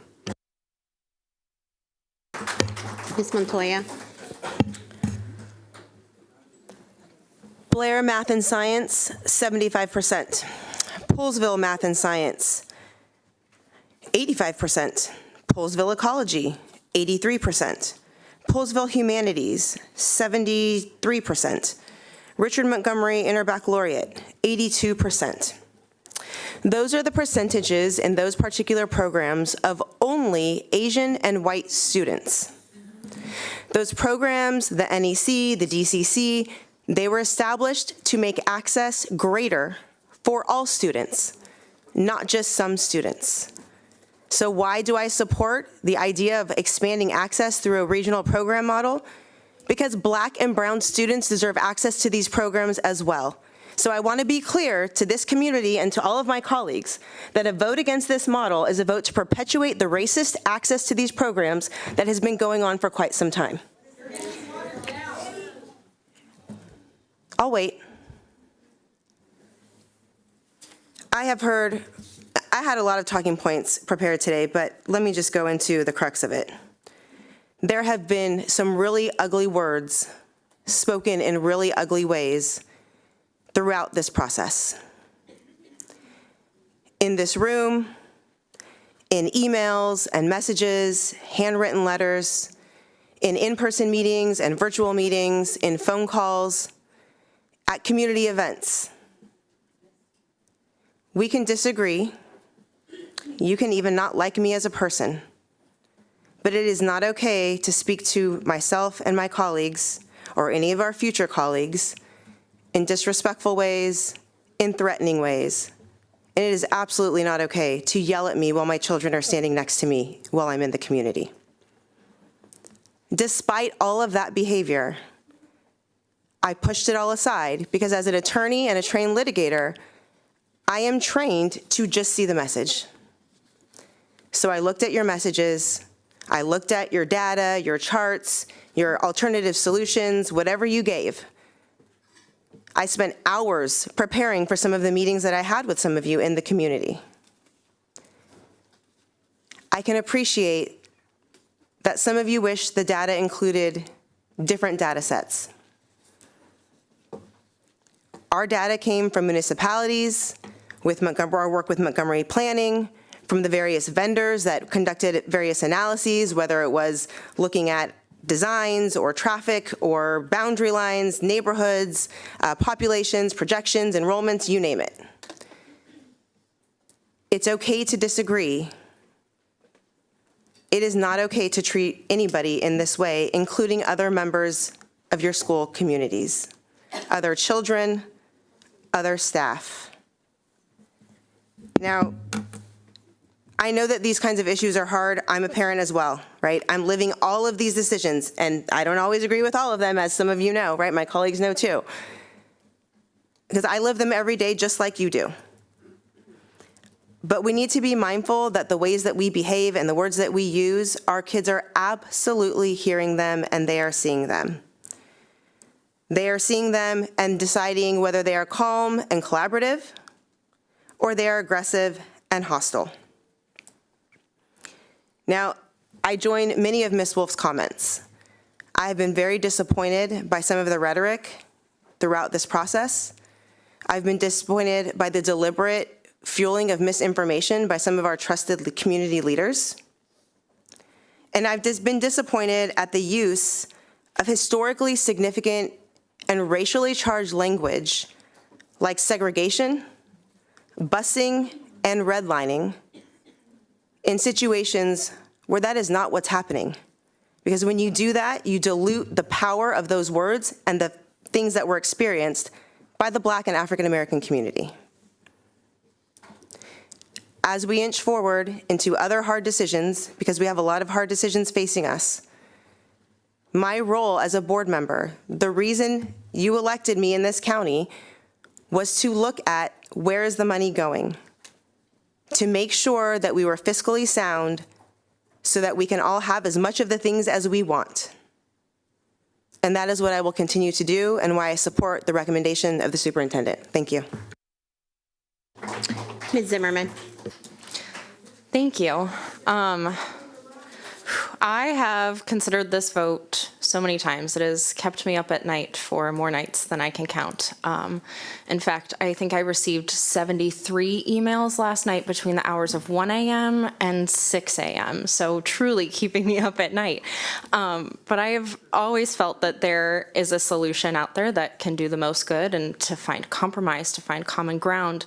And what I have found in the reality of this situation, it is so difficult. We have buildings with dire need for renovations across our county and very little funding to meet those real needs. We have students and staff that spend every day in these buildings. We have enrollment changes for our schools across the county. And more importantly, what I've really come to discover is that we have a community who's so passionate about their schools and about local politics. And we are truly so fortunate to have that here. It's part of why I love this job and why I love where I live. There are people here who speak up and dive into data and connect with their community's elected leaders, and I'm really grateful for that engagement during this process. All of this to say is that our community deserves real leadership. Real leaders don't back down when they're faced with painful decisions. It would be extraordinarily easy for me to abstain from this vote today, but my own convictions and my belief in what our county should receive from their politicians is leaders who are willing to represent their constituents by hearing their concerns, voicing community questions, communicating with their colleagues, and then making a decision, whether it's liked by all sides or not. So no matter what outcomes come today, I know that I'll have a full inbox tomorrow from the community that I care so deeply for, and some of those will be positive, some of those will be negative, and I'm honored that I get to receive all of those and that I get to continue the conversations that have been started here and that I know will be ongoing. Thank you. Manu. First, I just want to thank everyone in the community who has reached out and shared their concerns, especially the students from Robert Frost Middle School. It was very sweet to receive all of your messages yesterday. And I want to say that these concerns have not gone unheard. Ultimately, after much deliberation, I am supporting the superintendent's recommendation. I know implementation will be difficult and there will absolutely need to be adjustments made along the way, but we cannot miss this opportunity to expand opportunities to so many students. I think back to the reason I truly ran for this position. I am a student from the Northeastern Consortium who attended Briggs Cheney Middle School. Countless students in my community have the academic drive for selective programs, but could not afford the longer commute. Today, I am voting for the students from these underrepresented communities, and really all over the county, to have more equal access to these opportunities. Now, my enthusiasm and passion for expanding this means that I am even more vested in the execution of the secondary regional program model. We must monitor execution every step of the way, adapt when needed, and hold ourselves accountable to the community's feedback. I want students in all 6 regions to have the benefits that I have had by going to the math and science program at Blair. As a Blazer, I have had the privilege of having high-quality teachers steeped in and passionate about their subject matter, extracurricular activities, field trips, and competitions designed to expand learning and ignite curiosity, rigor, linked with support, and well-researched programs that provide benefit to their school communities beyond the students in the program. Blair is truly special, and it shows how complex making a successful program is. Care must be taken with the implementation of this model. In order to truly be successful, we need to carefully monitor it every step of the way, and that goes to my colleagues and Dr. Taylor as well. I know that change on a scale this size will not be perfect, and that we will have to constantly review and adapt, but we can and must be clear about our goals. I also believe the superintendent's boundary recommendations strike a fair balance under board policy FAA and make the best use of the capital resources available to us now. As the student member of the board, I am charged with making decisions that benefit the school system as a whole and looking into the future. Ultimately, my commitment to MCPS students is unwavering. Supporting the superintendent's recommendation is how we turn that commitment into lasting impact for every student who walks through MCPS doors. Thank you.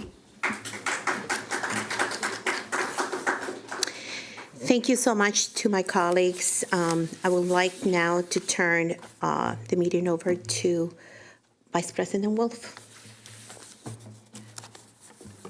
Thank you, President Rivera-Oven. Are there any additional comments? I have additional comments. Go ahead. I'll be the last one to go. I, too, want to thank you all.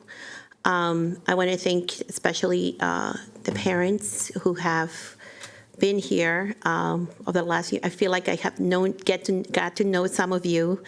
I know you now by name, some of you by last names. I had the honor to visit your school, to meet with some of you.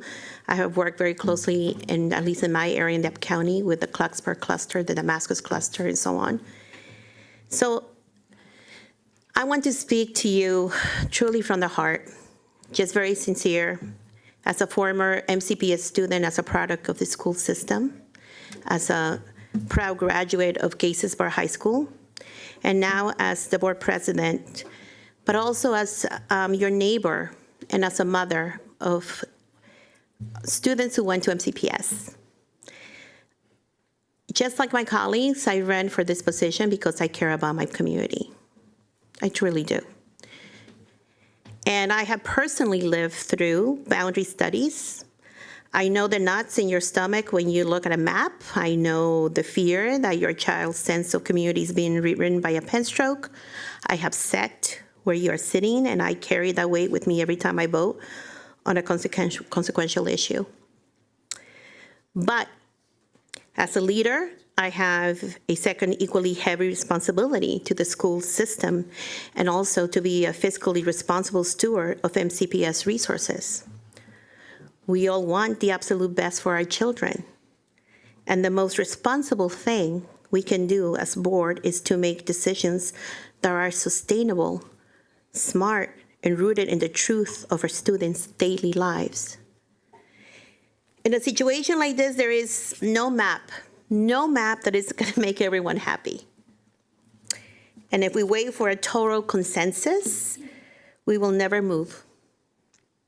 But our job is not to make everyone happy. It's to make decisions that make sense for the entire system and for every child. The right thing to do is to use resources wisely and provide an equal opportunity for every student, regardless of their zip code.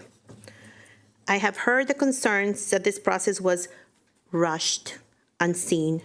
To that, I want to share with you a glimpse of the initiatives taken by MCPS and the Board of Education. The MCPS administration conducted multi-channel campaigns to ensure families were informed. MCPS shared information to families through 11 specialized communication streams, including Things to Know, newsletters, staff bulletins, direct SMS text alerts. They just did not just send one email. They shared constant reminders to keep the community engaged. MCPS held 23 targeted meetings ranging from in-person cluster parties and community meetings to virtual Zoom webinars. We even met during the storm, if some of you remember. We met people in their neighborhoods, ensuring that scheduling wasn't a barrier to participation. MCPS also had 42 distinct engagement assets that included distributing flyers and mailers to libraries, recreation centers, religious organizations, and summer meal sites. The purpose was to meet people where they live and work. Because, see, I know what it feels to be excluded. And I, as president of this board, I did not want that happening to our community. They provided all digital tools, newsletters, and 8 dedicated videos and playlists, and on and on and on. 1,500 targeted calls to ensure that data represented the entire community. MCPS reviewed over 17,000 survey responses. The board established an advisory committee to help disseminate information through their networks. We provided the committee with copies of information office hours where they could come and their understanding of the information. And the board staff, thank you to our board staff. And thank you to MCPS, to everybody, to all the people who worked on this. They answered thousands, not hundreds. They answered thousands of phone calls and emails. We didn't just sit on the stages of forums. We sat across the table, one-on-one with PTA leaders and community groups around the county. We were on the ground with parents. Clarksburg, Churchill, and Woodton. We were in the break rooms listening to staff at Silver Spring Creek, Eastern, and Woodland. We didn't just collect data. We talked to people to understand their concerns. In my long relationship with MCPS, I have never experienced such an extensive multi-layer, multi-channel community engagement. You can agree with what happens here today or disagree with that, but this has been an impressive effort to ensure that the community had a voice and could make their feelings and concerns known. Some people have asked for more time, but more time will not change the realities confronting us. To take no action today would be a profound disservice to the future leaders of MCPS, to our students. Our students cannot wait any longer when we have the ability to greater opportunity. True equity means looking past the loudest voices in the room to find the truth for every child, including those who are not represented in this room. We have done the work, we have chased the data, we listened, we have reviewed, we have studied, And now, for the sake of our students and the future of this district, it is time to act. And for that, I would like to say some of these words in Spanish. Para nuestras familias que hablan español, quiero hablarles como su vecina. Yo he vivido lo que ustedes están viviendo. Sé la angustia que da ver un mapa escolar cambiar, pero mi deber como representante del Consejo de Educación es asegurar que el futuro de sus hijos no dependa de su código postal. No estamos simplemente moviendo líneas, estamos abriendo puertas, ventanas. Los datos nos muestran la realidad de nuestras escuelas. Ignorar esto sería irresponsable. No hemos tomado estas decisiones a la ligera. MCPS ha trabajado sin descanso traduciendo información a más de 8 idiomas y realizando miles de llamadas para asegurar que sus voces sean escuchadas en nuestras reuniones. Se han tomado en cuenta. Este consejo escolar no solo analizó datos, fuimos a sus escuelas, hablamos con ustedes, con los maestros, con los estudiantes y hemos escuchado sus preocupaciones. Hoy, la verdadera equidad significa no solo tomar decisiones basadas en las voces más fuertes, sino en los datos que nos llevan a una conclusión clara para garantizar el mejor futuro para nuestros niños en el condado de Montgomery. Hemos escuchado, hemos investigado y ahora, por el bien de nuestros estudiantes y por toda la comunidad, este es el momento de actuar. So therefore, I will also be supporting the superintendent's recommendation. So on behalf of the board, Give me the gavel. If we can't respect the speaker, we'll have to have you removed. you like to say it in Chinese? You like to say it in Chinese? Oh, okay. Well, I was asking Ms. Yen if she would like to say some words in Chinese, but she's not going to. So with that, on behalf of the board, I'd like to move to amend the superintendent's recommendation to include the following language to immediately precede the final resolve in the resolution for items 8.3, superintendent's recommendation to establish secondary regional programs. I'm going to now be reading the resolved. The beginning in the 2026-2027 school year, the superintendent of schools will provide the Board of Education with quarterly or regular updates on the status of secondary programs. Through the full implementation in the 2030-2031 school year, the board should receive regular updates. These updates should include accomplishments, challenges, budget implications, key implementation metrics, application process, teacher recruitment, curriculum selection, and others. Other metrics of success, as well as any recommended adjustments to ensure successful and timely implementation.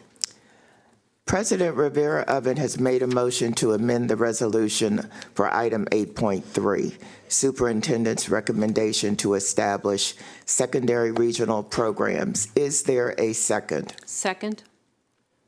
There is a motion and a second. Is there any discussion on President Rivera-Oven's motion to amend the resolution for item 8.3? Seeing none. Oh, sorry. I didn't see you, Julie. Go ahead. I think that it's a positive move in terms of accountability for the program. I appreciate very much. But I still remain concerned about the evaluation metrics in the future. But I remain committed to working with the community and staff with any upcoming opportunity in improve the whole process thoughtfully. Thank you. Thank you.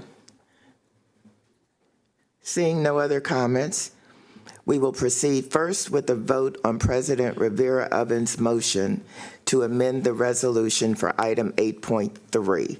All those in favor of the motion to amend, please raise your hand. And that is unanimous. I will now turn the gavel back to President Rivera-Oven to preside. Thank you, Vice President Wolf. The motion to amend the resolution for item 8.3 having passed, we will now continue with consideration of the motion on the table. Is there any additional discussion? For clarity, I would like to request the board's unanimous consent to amend my motion to approve resolutions listed with items 8.1, 8.2, and 8.3 in block to confirm that the block includes the amended resolution for item 8.3. Vice President Wolf has requested unanimous consent of the board for a clarifying amendment to her motion to confirm that the block includes the amended resolution for item 8.3. Are there any objections? Seeing none, hearing no objections, is there any remaining discussion on the amended motion to approve in block the resolutions listed with items 8.1, 8.2, and 8.3 as amended? Laura has her light on. Laura? I have a point of clarification. The now, I believe, second to last resolved on 8.3 says program designations related to secondary program structures. I just want to, the point of clarification is, will our middle school programs continue after this? Because we didn't talk about middle school. Yes, thank you, Ms. Stewart. As a matter of fact, they will continue as is.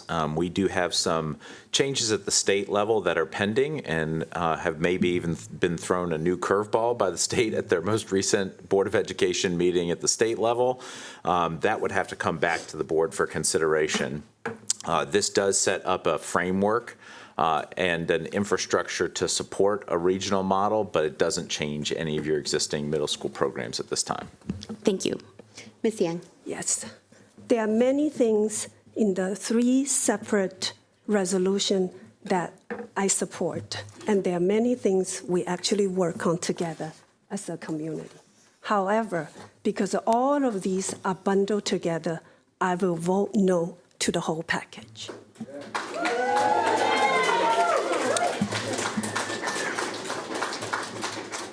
Ms. Wolf? No? If there is no further discussion, we will now proceed with the final vote. All those in favor of the amended motion to approve in block the resolutions listed with items 8.1, 8.2, and 8.3 as amendment, please raise your hand at this time.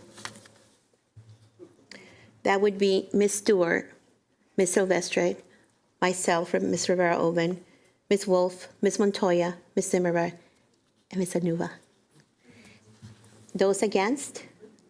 That will be Ms. Yang. That's the racism.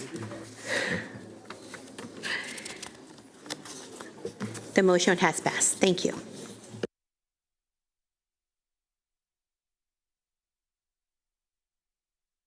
Item 9, which is recess. We will now move to recess for item 9. We will be back in 15 minutes.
Thank you so much. We are back. We are on item 10.1. This is scope for school consolidations and closure study for elementary and middle schools and countywide elementary and middle school boundary study. So I'm going to ask Dr. Taylor. Thank you, Madam President, members of the board. We presented on this item previously and have drafted a resolution for the board's consideration. It is detailed in the memo entitled Approval of Scope for School Consolidations and Closures Study for Elementary and Middle Schools and Countywide Elementary and Middle Schools Boundary Study. I think it would be appropriate. It is rather lengthy, but I feel like reading. I would like to read the resolved rather than do a redux of the previous presentation. Resolved that the community engagement sessions be aligned to Board of Education Policy FAA, Educational Facilities Planning, and Board of Education Policy ABA, Community Engagement, and be held for the options prior to the Superintendent of Schools recommendation. And be it further resolved that in accordance with the Code of Maryland Regulations 13A.02.09.01, adoption and procedures to govern school closings, Board of Education Policy FAA, Educational Facilities Planning, and Board of Education Policy ABA, Community Engagement. Any final Board of Education decision regarding school closings or consolidations must be preceded by procedures that include a process for seeking input from multiple stakeholders on the staff developed options for proposed school closing, which includes board outreach to affected communities, a public hearing to permit concerned citizens and opportunities to submit their views orally or to submit written testimony on or data on a proposed school closing, adequate notice to parents and guardians of students in attendance at all schools that are being considered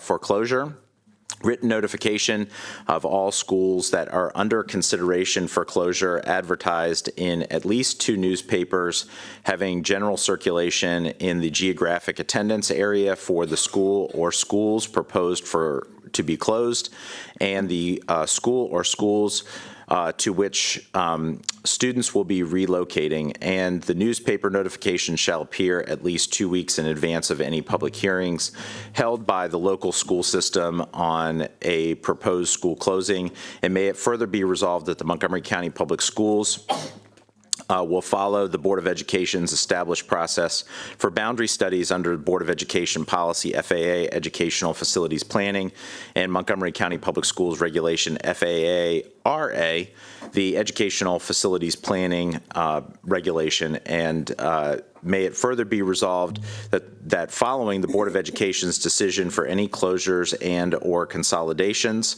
Montgomery County Public Schools will enter into a boundary study process for all elementary schools and any secondary schools that will be impacted by factors such as non-contiguous boundaries, capacity, and consolidations or closures. And may it further be resolved that the scope of the boundary study include all elementary schools except any elementary school approved by the Board of Education for closure or consolidation, and include new boundaries for any secondary school that will be impacted by factors such as non-contiguous boundaries, capacity, and consolidations or closure. And may it further be resolved that the Board of Education directs the superintendent of schools to establish a timeline for the facility portfolio review and recommending considerations for consolidations and closures with proposed implementation for the school year of 2029 to 2030. And may it further be resolved that the Board of Education directs the superintendent of schools to establish a timeline for this for the system-wide elementary and middle school boundary study with proposed implementation for the school year 2029 to 2030. Thank you very much, Dr. Taylor. Is there a motion and a second to approve the resolution on the table?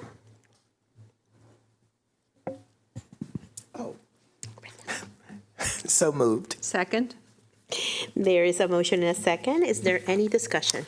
I'll just add one piece, Madam President, to help create some clarification. I read a lot of legal language, and I think it's worth it for community members who are interested to go through and take a look at this. But essentially, in taking a look at our elementary boundary study and considering some changes in enrollment patterns, we're starting to see a significant trend pointing in a certain direction. We are introducing the possibility that there may be closures or consolidations. It's not a guarantee, it's not a predetermination or anything along those lines, but it is introducing that possibility. So it is a centerpiece in this particular boundary study because it may drive some boundary decisions. For example, the board just made decisions on a secondary study that included adding schools. And as part of that process, it does move districts around. Similarly, when you make modifications that reduce number of schools, it has a similar effect, but in the reverse. So what we're trying to do with this scope of study is to really keep all options on the table and really to leave as many doors open for consideration and that there may be many opportunities to explore as a result. Thank you. Ms. Wolf? I just have a couple of questions. If we do close schools, years ago, we used to sell off the property or get rid of it. I believe now we retain the inventory because this question came up quite frequently regarding Wooten, what will happen. Those schools remain in our inventory in case the enrollment goes back up, right? Yes, and I'm so glad that you brought that up because the board actually cannot profit from the sale of any properties. As a matter of fact, you cannot financially benefit from any sale, and it can't help us balance books or anything along those lines.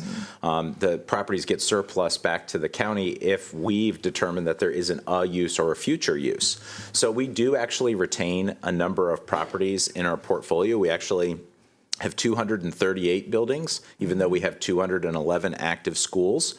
Some of those buildings we use for office space, some of those buildings we use for storage, and some of those buildings we use for holding school space.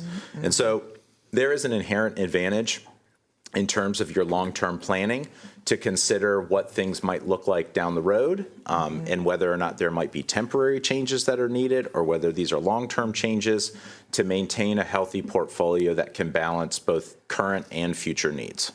The other thing I wanted to say is that during this process that we just completed, we had serious conversations with Rockville and Gaithersburg about how we determine enrollment. I would like us to continue those conversations and attempt to work more in partnership to understand how their process differs from ours and whether or not, differs from our planning board, I should say, and how we might be able to build on that. Thank you. Ms. Silvestre? Yeah, question about the timing. The second to last resolve says proposed implementation for school year 29-30. Can you speak more about why that timing makes sense and could it be expedited and done sooner? It could. We presented 3 options for the board's decision-making. That's not reflected directly in this resolution. The board would have to come back and take a look at that and make a determination about which timeline it would like to do. Whether you're on the very fast timeline or the second option, the recommended option that we had, or the elongated timeline, you're really looking at the fall of 29 or later, and that this really is the sooner of the available timelines. Okay. So this work would go underway, and because it has a couple of components, one would be the consideration, do you have any room for consolidations? Do you have any room for closures?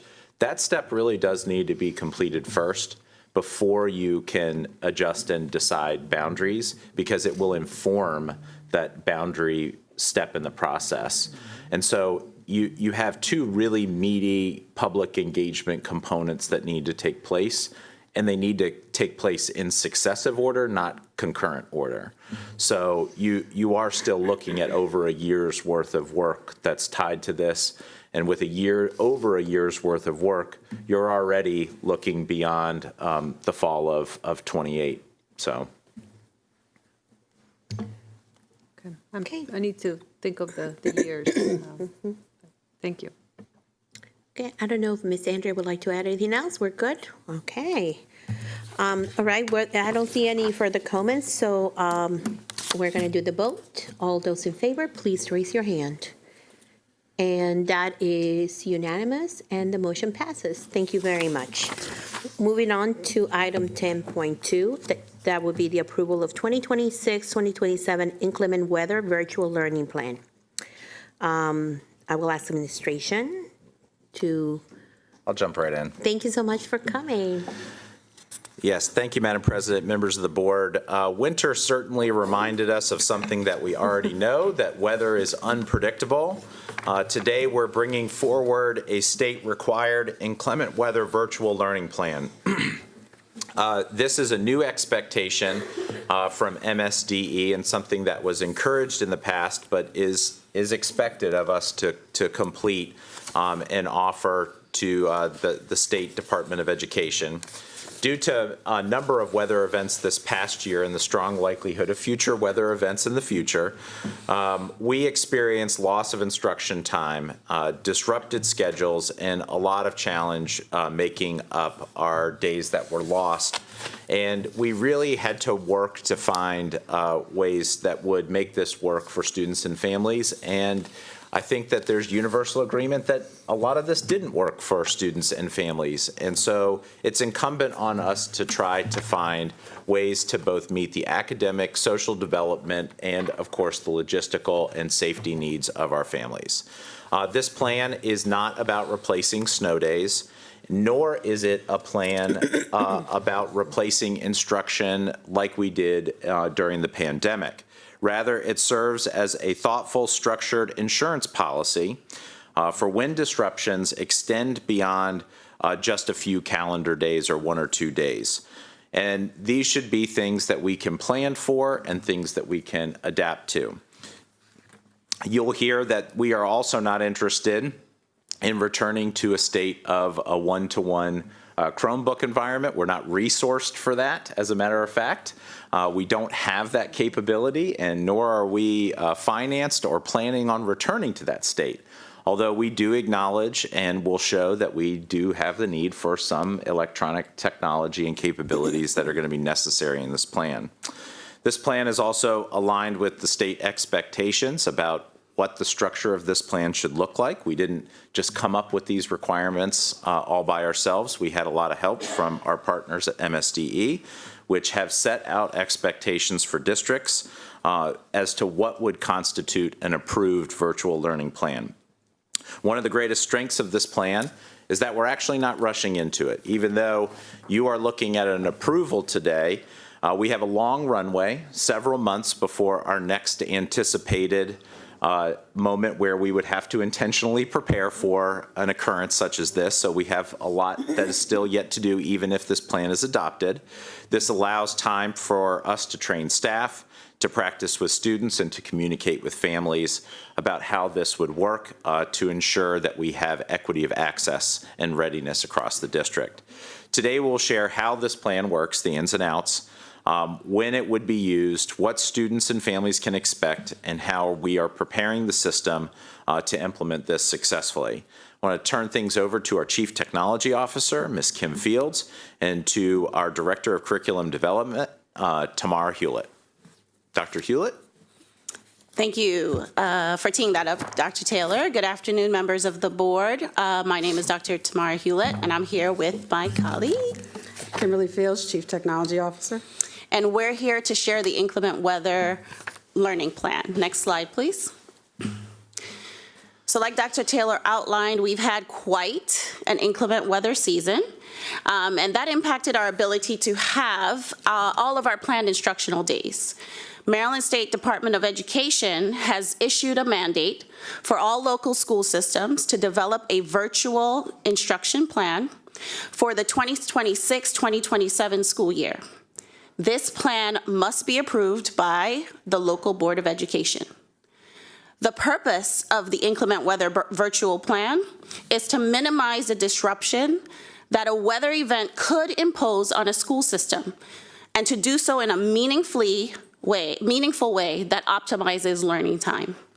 You will see that we have developed a comprehensive plan that allows us to be prepared for next school year in the event that schools have to be closed for multiple days due to inclement weather. Next slide, please. It is important for us to outline the requirements that the Maryland State Department of Education has issued in Statute 7-103.2. MSDE requires all submitted virtual learning plans to communicate the conditions necessary to activate said plan. Some of these conditions include that there must be a minimum of 4 synchronous, which means live together, hours provided to students every day that you're in the virtual setting. Students must continue to receive their English language development services and special education services. And it must be adopted by the local Board of Education. There are other requirements, and you'll get to hear about those as we continue. Next slide, please. Now, we know one of the very first questions our students and families are going to have is, does this mean we will no longer have snow days? No fun? No, the answer to that question is no, snow days are still a possibility. All we need is snow and a Dr. Taylor video. As a reminder, the conditions to activate the virtual learning plan are that we would have to have used up all of our built-in days first, and then we would have to be able to predict that there's a weather event coming so that we can provision, and we have enough time to provision to our families to turn virtual. Next slide, please. Just a quick question. Does it have to have certain days? Does it have to have a minimum, like, does it be 3 days, or could it be 1 day? We have decided to ensure that it's a multiple day event. So it's not the one-off days. That's when you would use the snow day. And then we use up all of our built-in calendar days for those types of days. And if it's a consecutive weather event, that's when we would consider, the superintendent would be able to consider going virtual. Okay. Keeping all of these things in mind, we have developed a comprehensive implement weather virtual learning plan. And in this plan, we address topics such as system-wide communication, school schedules, service continuation, and digital access. I'll turn it over to Kimberly Fields, our Chief Technology Officer, who will give you a brief overview of the technology services. Thank you, Dr. Hewitt. The Division of Technology Services plays a vital role in ensuring that every student and family can engage with the digital tools that support learning. We manage the Community Technology Portal and the IT Help Desk, 2 essential resources that allow users to request support, report issues, and receive timely assistance. During an inclement weather event, clear and timely communication becomes even more essential, especially with the ability to pivot to virtual learning. The MCPS website will have a webpage for this event. By coordinating messages across the district website, the Community Technology Portal, and our IT Help Desk, we will be able to help to maintain continuity of learning and reinforcing our commitment to keeping everyone informed, connected, and ready for whatever the day brings. Next slide, please. To support our schools, the Division of Teaching and Learning is providing targeted lessons for every elementary grade and high enrollment secondary courses. These lessons focus on core semester 1 standards, reinforcing student learning and providing essential opportunities to demonstrate content mastery. We expect students to participate in virtual learning days, with attendance being recorded as usual through our Synergy module. All assignments given during this time are graded. Students unable to attend the live sessions are responsible for completing this work upon return to the school building, following the deadline set by their teachers. Finally, our English language development and special education services will continue to the greatest extent possible.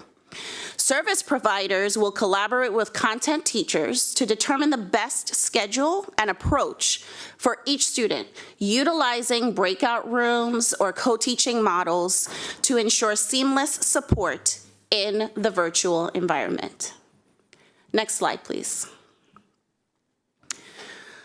For our student schedule, students will be working asynchronously and synchronously each day.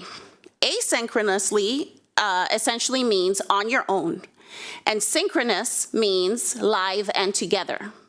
So there will be moments in the day when students are working on their own, and then there will be moments in the day when students are working live and together with the teacher as mandated by the state.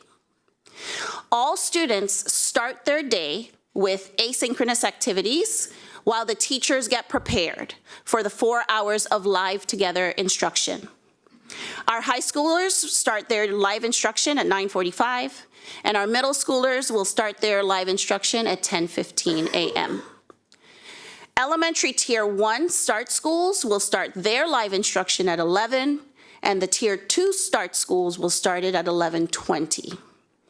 Our elementary students can start logging on 15 minutes before that time because we know it might take them just a little longer to get online. I will now turn it back over to Mrs. Fields to discuss our technology readiness. Next slide, please. Technology readiness will be important in pivoting from a traditional classroom model to a fully virtual learning environment, and a short time frame requires careful planning and strong coordination. The chart provides high-level information of what to expect for students, families, schools, and staff. Based on how you identify in a category will determine the column for reviewing. Students column. This will be important for elementary and middle schools that have a cart model. We know they will need a device and a charger and a book bag to safely carry items home. Internet access can be obtained through the school administration or an MCPS staff member. We have identified the potential learning tools that could be used by their teacher, which is defined in the first column. When we take a look at the families column, on the district website, there will be documents on technology access and guidance and other materials from teaching and learning. Internet access can be attained through the school administration or a staff member for a family without home internet options. We have created user-friendly training documents and resources that walk students and parents through logging in, accessing virtual classrooms, and troubleshooting common issues. By combining proactive planning with accessible support materials, we are trying to make the virtual learning experience more manageable and ensure every family feels equipped to stay connected and engaged. When we take a look at our final two columns, schools and staff, communication modes available will be Parent Square, Parent View, Student View, and through My MCPS Classroom. Tracking of distribution will be critical. Staff will need to know how to submit a request for a hotspot on behalf of a family. Training documents and resources consisting of text short videos, quick guides, and FAQs will be available, and they can contact the internal help desk for assistance. A best practice device distribution guide will be available as well for checking out and in inventory. And if there are technology-related questions for MCPS internal staff support during virtual learning instruction days, MCPS employees will continue to have access to the internal technical help desk, and for non-MCPS, our community member support, open to parents and in use now. More staff will be dedicated to supporting the community tech support portal on virtual learning days. To further ensure readiness, technology will be participating in the preparedness drills with teaching and learning on the designated days. This preparation should allow for a transition with minimal disruption to learning and ensuring families receive clear, timely guidance on what to expect during the shift. Next slide, please. So we are in a position where we have some time to ensure that we can communicate well with all of our constituents. We will be starting our communication campaigns in June, where we will first engage with our school leaders so that they know what they need to do and plan for during their summer instructional leadership teams to be prepared for the start of the school year. Our campaign will ramp up in September to start reaching out to our families, because we want to ensure that our families have access to the technology they will need, not only for a virtual event, but to navigate their way through the school year. We also have some deadlines for our schools in the month of September to have their virtual courses set up and ready to go, so that in October we can hold our first preparedness drill for our elementary students. These preparedness drills will teach students how to log onto the computer, how to access their virtual classroom tile, how to get on Zoom. The second preparedness drill will take place in November. Our communications team and school teams will spend December reminding our families of the inclement weather virtual plan. And then, if there's a weather event, we are ready. Next slide, please. In this slide, we're going to discuss challenges and offer solutions. So when we look at elementary and middle schools, we are reviewing and updating Chromebook inventory controls to ensure that every student receives a properly configured and secure device. Accurate check-out and check-in of the equipment will assist in managing resources responsibly and maintain accountability. We don't foresee the need for purchasing the additional Chromebooks for this event. However, we are taking an inventory, especially of our chargers, and there will be a need, specifically at our CART model schools and middle schools. We are taking in consideration our schools that are CART models because of the speed to pivot from a CART. We don't want anyone disabling a CART for chargers. We want to be able to do a grab and go as to not impact valuable instruction time. When we talk about internet access, ensuring that every child has reliable internet access during an event is essential to maintaining learning continuity when the district shifts to virtual instruction. For families who may not have connectivity at home, the district currently provides support through already established processes that allow for the opportunity to request hotspots. The purpose of this effort is simple. No student should be left behind because of a circumstance beyond their control. There will be a survey in the fall to assess the technology preparedness. Also, I want to add that the district provides standardized devices to ensure every student has access to the full set of learning tools, applications, security protections required for instruction. Using district-issued equipment also allows for our technology team to troubleshoot issues quickly and effectively. By keeping students on district devices, we create that consistent, secure, and fully supported learning experience for the students and families. Now, Dr. Hewitt will speak to the virtual learning and food services section. And so we've identified the student and family challenges that might present themselves in terms of students not knowing how to get onto the classroom and whatnot. While COVID seems very close to many of us, our elementary students are very far from that experience. So that's precisely why we are building in those practice drills to happen at school, and why we have those family guides. So anticipating the challenge, we are prepared to support our families, along with those resources that the technology team has in terms of the community portal that will be available during that inclement weather event. And then we have the challenge of food services. In the case of unanticipated school closures, including virtual instruction, the MCPS operations team will prioritize reopening schools, providing the most nutrition access to all students. Additionally, our Department of Food and Nutrition Services will assess the need for supplemental emergency meal distribution as follows. Emergency meal sites will only be for students enrolled in the school distributing meals, and meal sites will not be open to all students. This is different than how emergency meals have been provided during recent weather-related closures, and is likely to cause some confusion. The federal and state waivers only allow for students enrolled in school distributing meals to receive meals on operating days, including a virtual day. There's also the waiver approval. Approval to serve meals will require MSDE approval at the time of the unanticipated school closure. During days 1 and 2, the team will apply for the waiver and prepare meal distribution. And then we have our emergency meal service day, which is day 3, based on the safety, accessibility and deliveries, staffing and utilities, a limited number of pre-identified meals, distribution sites located through the county may be opened for meal distribution. Next slide, please. So here we are. MSD has required us to develop a plan for virtual learning in the event of inclement weather, and we're here submitting that plan to you for approval. Virtual instruction isn't mandatory, it's an option. Without submission and approval of the plan, it is not an option. So if this plan is approved, it will help to lessen the disruption to schooling and do so in a meaningful way. This plan is here as an option for the superintendent to enact in the event of a predictable inclement weather event that would close school for multiple days. We are now ready for questions.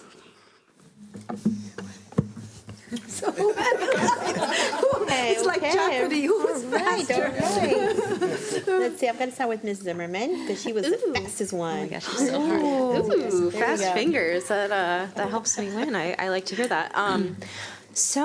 As someone who has taught young learners online, we know that this model is just not accessible to every student, even if we do what we can to put devices in their hands and connect them to internet at home.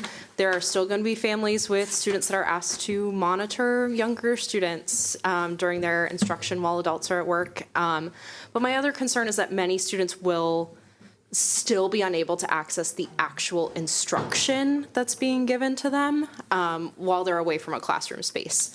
And I appreciate that students can make up graded work when they return, but on the back end of that, there's the educator that is going to take the additional time to work with them. If we're looking at this for multiple days of virtual instruction, then there's multiple assignments across multiple classes. And then also ensuring that students will have ample time to make up that work. I think having some more stringent guidelines on when that work has to be due could be really helpful, so students aren't keeping track of timeline for teacher A and timeline for teacher B to get that completed. We are thrilled that you brought this up because we think the exact same way. To say that this is suboptimal is probably the best description because of the equity of access issues, the fidelity to instruction.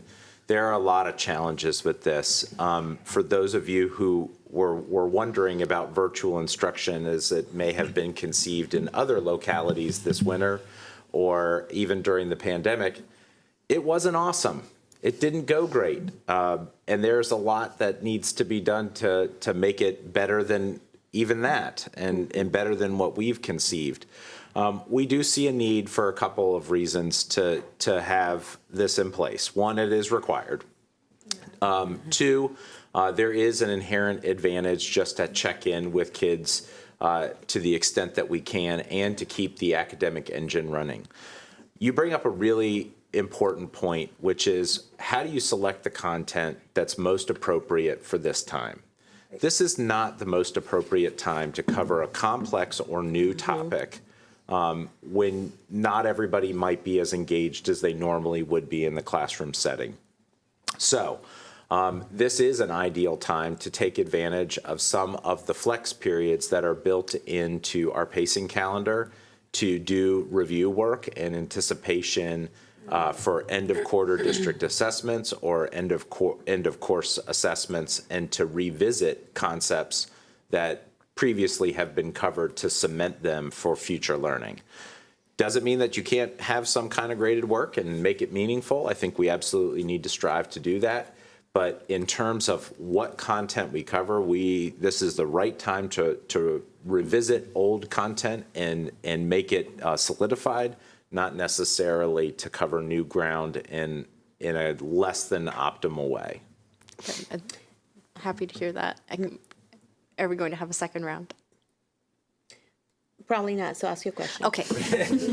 Sorry.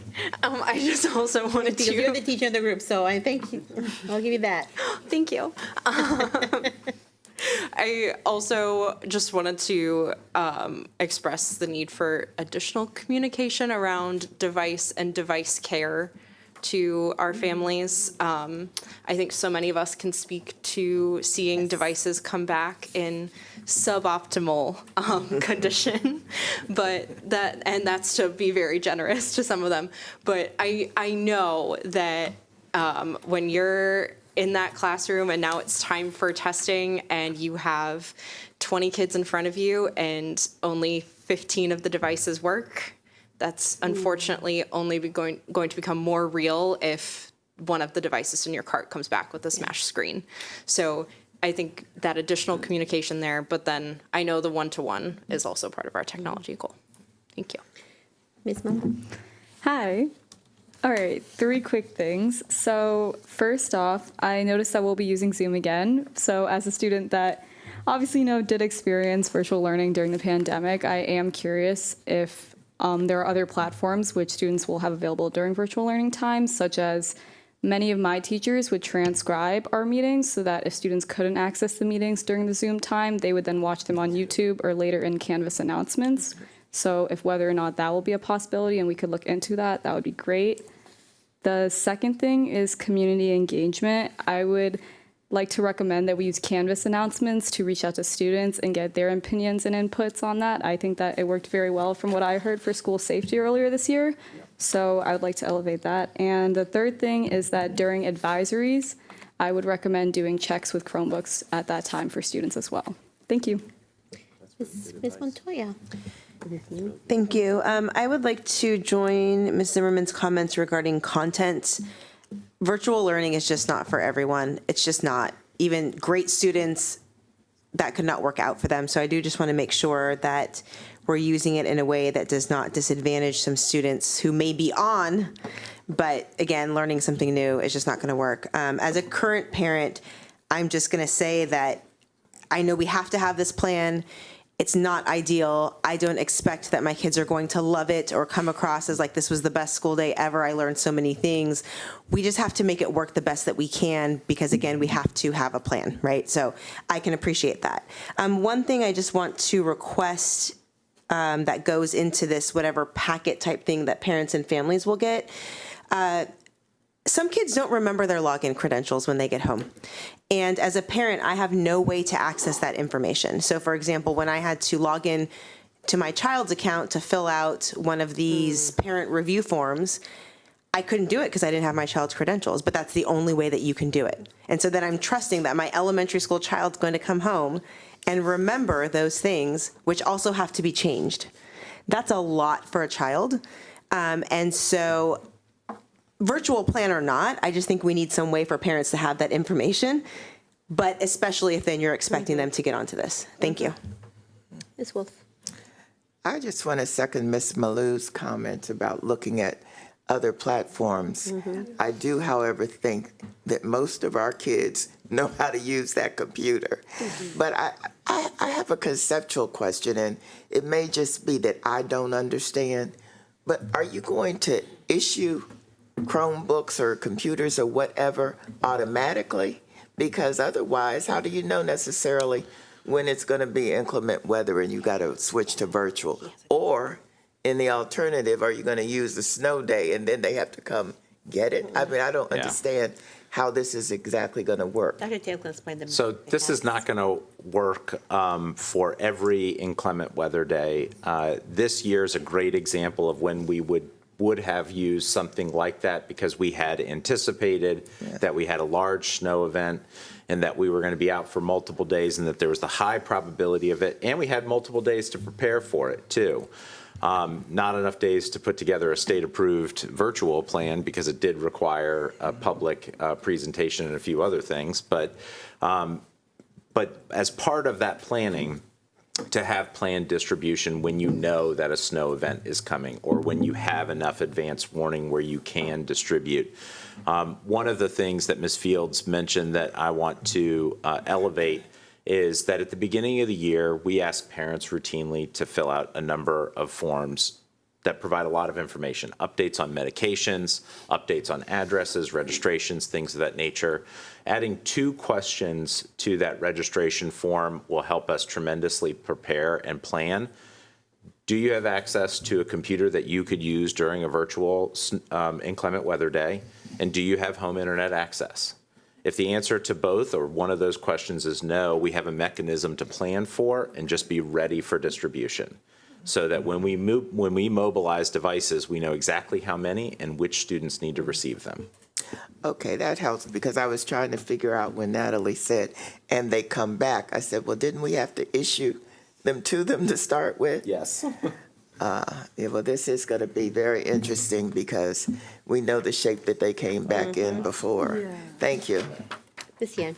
Yes, you answered a number of questions. Also, did I miss that we surveyed their Chromebook, whether they can have access to a device? Do we also survey whether they have broadband in their household? So we haven't done any of those surveys. We would include this in our back to school registration information. So we would be asking this every year of every student as part of our back to school forms. Okay. My another question is, now we have a virtual plan. When does the virtual plan kick into action? Like this year, we have the snow creek, if we were out 6 days. So on day number what this will kick into? Our anticipation would be that it would be day 3. Day 3, okay. If we have a multiple day snow event, between day 2, day 3 is really what we would be looking at. And it really is circumstantial, and it really does depend. What we are asking for is to be compliant with the state regulation and having this as an option to exercise. And there's a lot of caveats in here. We will have exhausted all of our built-in days. We will have the opportunity to plan in advance. Many of our weather events, we don't have a lot of time to plan in advance. So this may get exercised and it may not, but it is important to have a plan and to have a backup and to be prepared. Something that we learned this past year is that we had a particularly difficult snow event that under normal circumstances may have cleared up in a day or two, really ended up sticking with us because of cold temperatures for a total of 6 days, 6 business days, which is really an extensively long period of time through 2 weekends worth of activity. I mean, it really was very significant. So we hope that we don't have those in the future, but if we do, and we have as much advance warning as we did last time, this is a viable option, and it's a great way for us also to check in on kids, to check in their mental well-being, to also make sure that we're getting services and support to them if they need it as well. Okay, and my last one will be really quick. 4 hours of live instruction, especially for our secondary students. I really don't want this 4 hours to become just screen time. It should, whether review, whether whatever, it should be meaningful, I think, for our students. Last question, how are we going to help our special education students and EML students during this time? It's a challenge. I'll pass it to Dr. Hewlett for more. Yes, so both service groups have to continue per the plan. It's going to take a lot of coordination, so that those very first 2 hours where the students are working asynchronously, the teachers are working. So the teachers, that's the time when the special education teacher, the English language development teacher, they're working with the content teacher to map out a plan. So like, you know, these students are in this period. I normally do it, you know, provide services at this time. Here's what our topic is for the day. Let's talk about which model of instruction would be the best to meet the needs of these particular students. So those 2 hours that the students are working on their asynchronous, you know, by themselves work, the teachers are working, but they're working together to thoughtfully plan for exactly those 2 different groups of students that are receiving services. Thank you. Ms. Sylvester? Thank you. We've gotten a lot of emails in the last couple days, and I just wanted to clarify something. Some of the emails say that students could be assigned work from the CKLA and Eureka workbooks to do at home, and with explanatory videos that can be accessed from a smartphone. I think the concern is just going back to one-on-one distribution, just more screen time, I guess, is the overall concern. But I wonder if you could address, because I mean, this plan does have a lot of flaws, a lot of assumptions. There's Wi-Fi at home. There's a parent at home that's going to make sure, especially for the little ones. So, why not, is the workbooks suggestion a possibility instead of Chromebooks and doing virtual learning? So that does not actually satisfy the MSDE requirements. So it might be a good idea, but that's not what MSDE is asking us to do. We acknowledge that that's a great suggestion, look forward to doing that. That could certainly be part of homework that gets assigned, but our understanding is that that is not fully compliant with the MSDE requirements. And just, can you clarify again, do we have one-to-one? Not for the elementary, we have it for secondary, is that right? At our high school level, we have one-to-one. Our elementary, they'll have the cart model, where if they need a device, they pull out, but it's not assigned. And that's what we're planning to use for inclement weather, is the cart devices. So to clarify, we are asking parents who has access to a computer at home, who has access to internet, before we distribute those in preparation for an inclement weather day. So if you have one at home, you don't need to Correct. bring one. Or we're not going to buy additional, this is not a budget item. This is not a budget item. Great. Very intentionally, and I want to be crystal clear that this is not a budget item. We are not requesting funds with this proposal. Okay, thank you. Ms. Stewart. Couple questions. I know what you just said, which sounds great, but on slide 10, I thought you said something about how to be district devices. Did I misunderstand that? It's okay. If it's yes, then I'll say. When I had mentioned the chargers, we were doing an inventory of the chargers. Okay. With the device. Yes, to power okay, it. that makes sense. Okay. And then my other question is, again, just a little clarification on page 9, deadline for teachers to create and publish their Canvas courses. Is that just the framework?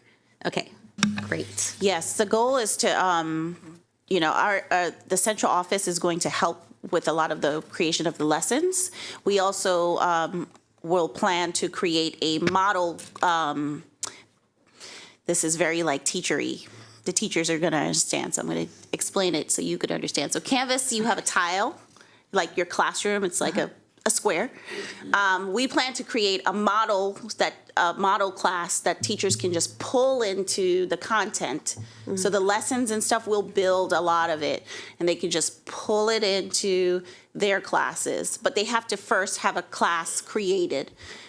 So that students, we don't want, when the weather event happens, we're scrambling for links and all of these things. And so we want it created so the link is there. When they have the preparedness drills, the students are going to the actual class that they would have to go into. And then when the content is created, then the teachers will pull it in.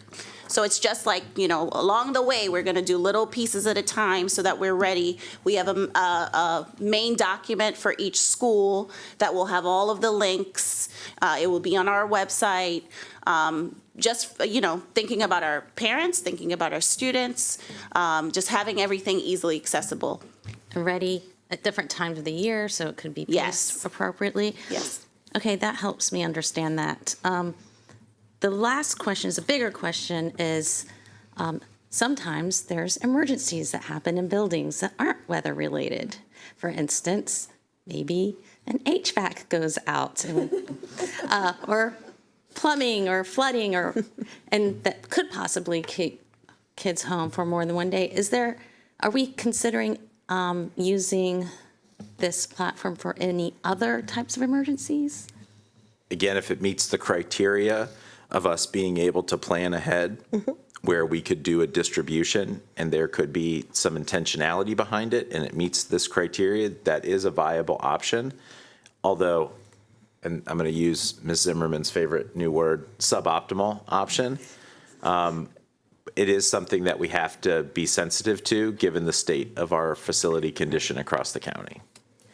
Thank you. I think, being ready for the surprise is good. So I think this could help us, even though it is, as we say, suboptimal. Thank you. You went over the food services very quickly, and there was really not much information on the slide, but you said it was changing.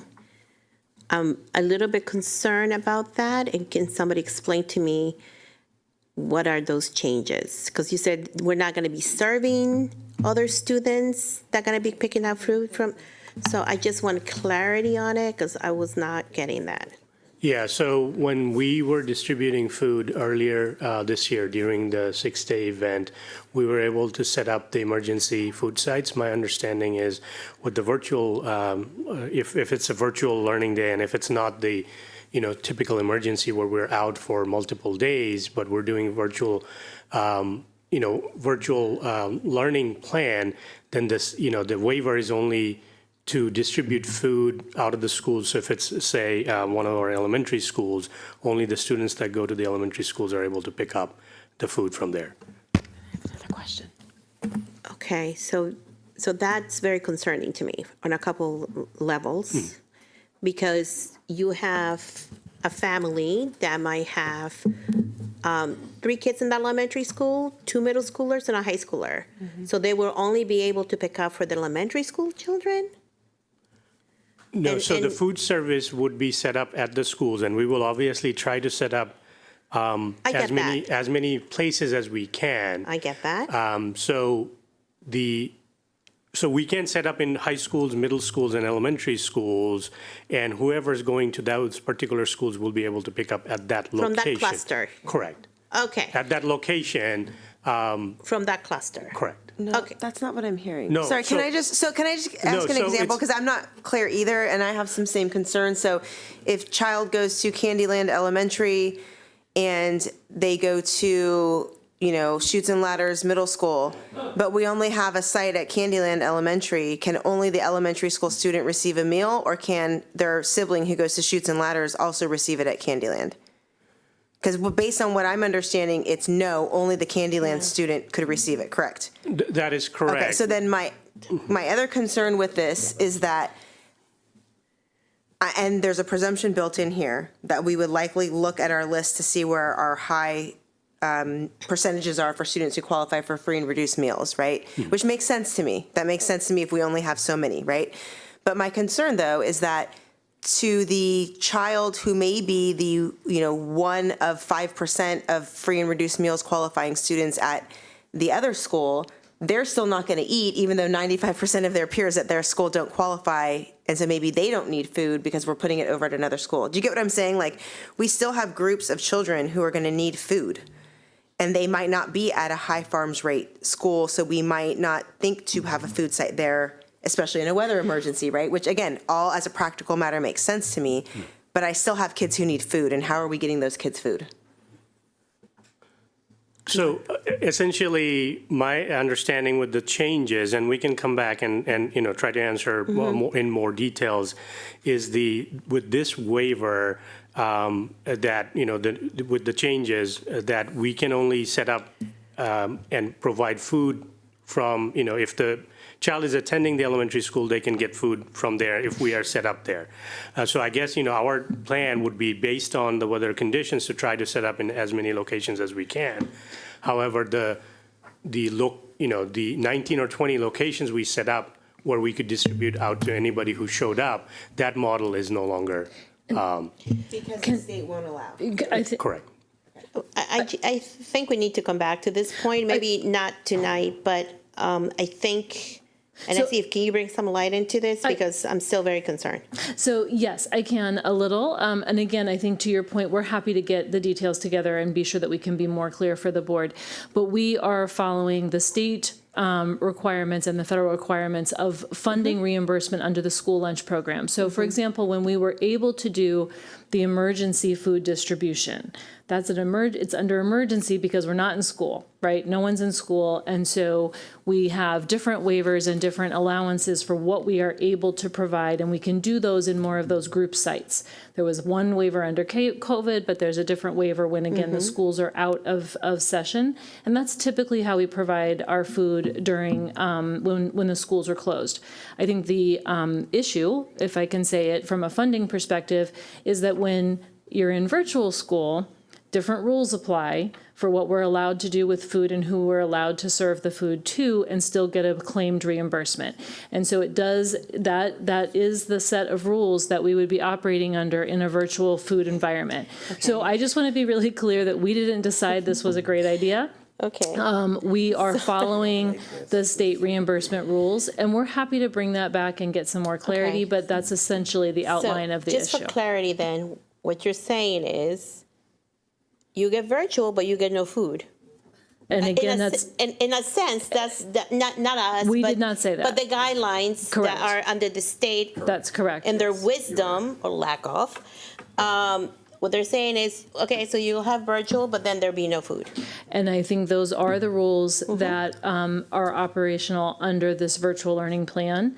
Not the rules that we would choose. Okay. So, can you sorry, clarify? just a little bit added clarity is that when we do virtual school, as Ms. McGuire said, it's considered an operating day.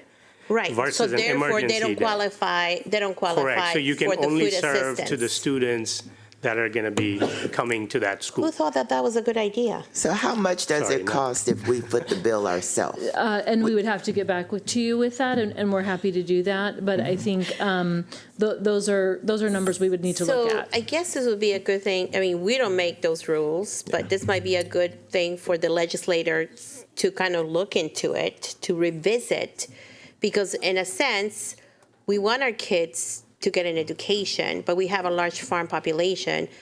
But you get the virtual, but then you're no longer qualified for the food assistance because it's an active day, like you're having instruction. Therefore, you have instruction at home, and therefore you don't qualify to be able to get the food. So, a couple of things to recenter us. Okay. Yes, is the short answer to that. We received a number of pieces of feedback from constituents over this past winter. Why on earth haven't you done virtual days? I think you're starting to see some of the reasons why this is not the best alternative for us to use, and why it's important that there be really significant conditions for this to be even an option that's on the table, because it's not the best option. It's not the best option logistically. It's not the best option instructionally. It presents a number of challenges, none to say the least. We are still expected to have a plan should we have this as an option. And so we have developed a state compliant plan with its strengths and weaknesses for your consideration. But we have to do it for our consideration. And to be candid, you do not have to approve this plan, but the state is expecting that you have to approve a plan. We have a plan that is compliant with the state regulations. Yes. We see limitations as to why we would not use this plan regularly for just the reasons that you all have pointed out. But it is a tool in your toolkit. And it's very difficult to predict the future. As somebody who is routinely asked to predict the future, I can assure you it is very difficult to predict the future, particularly on clement weather days.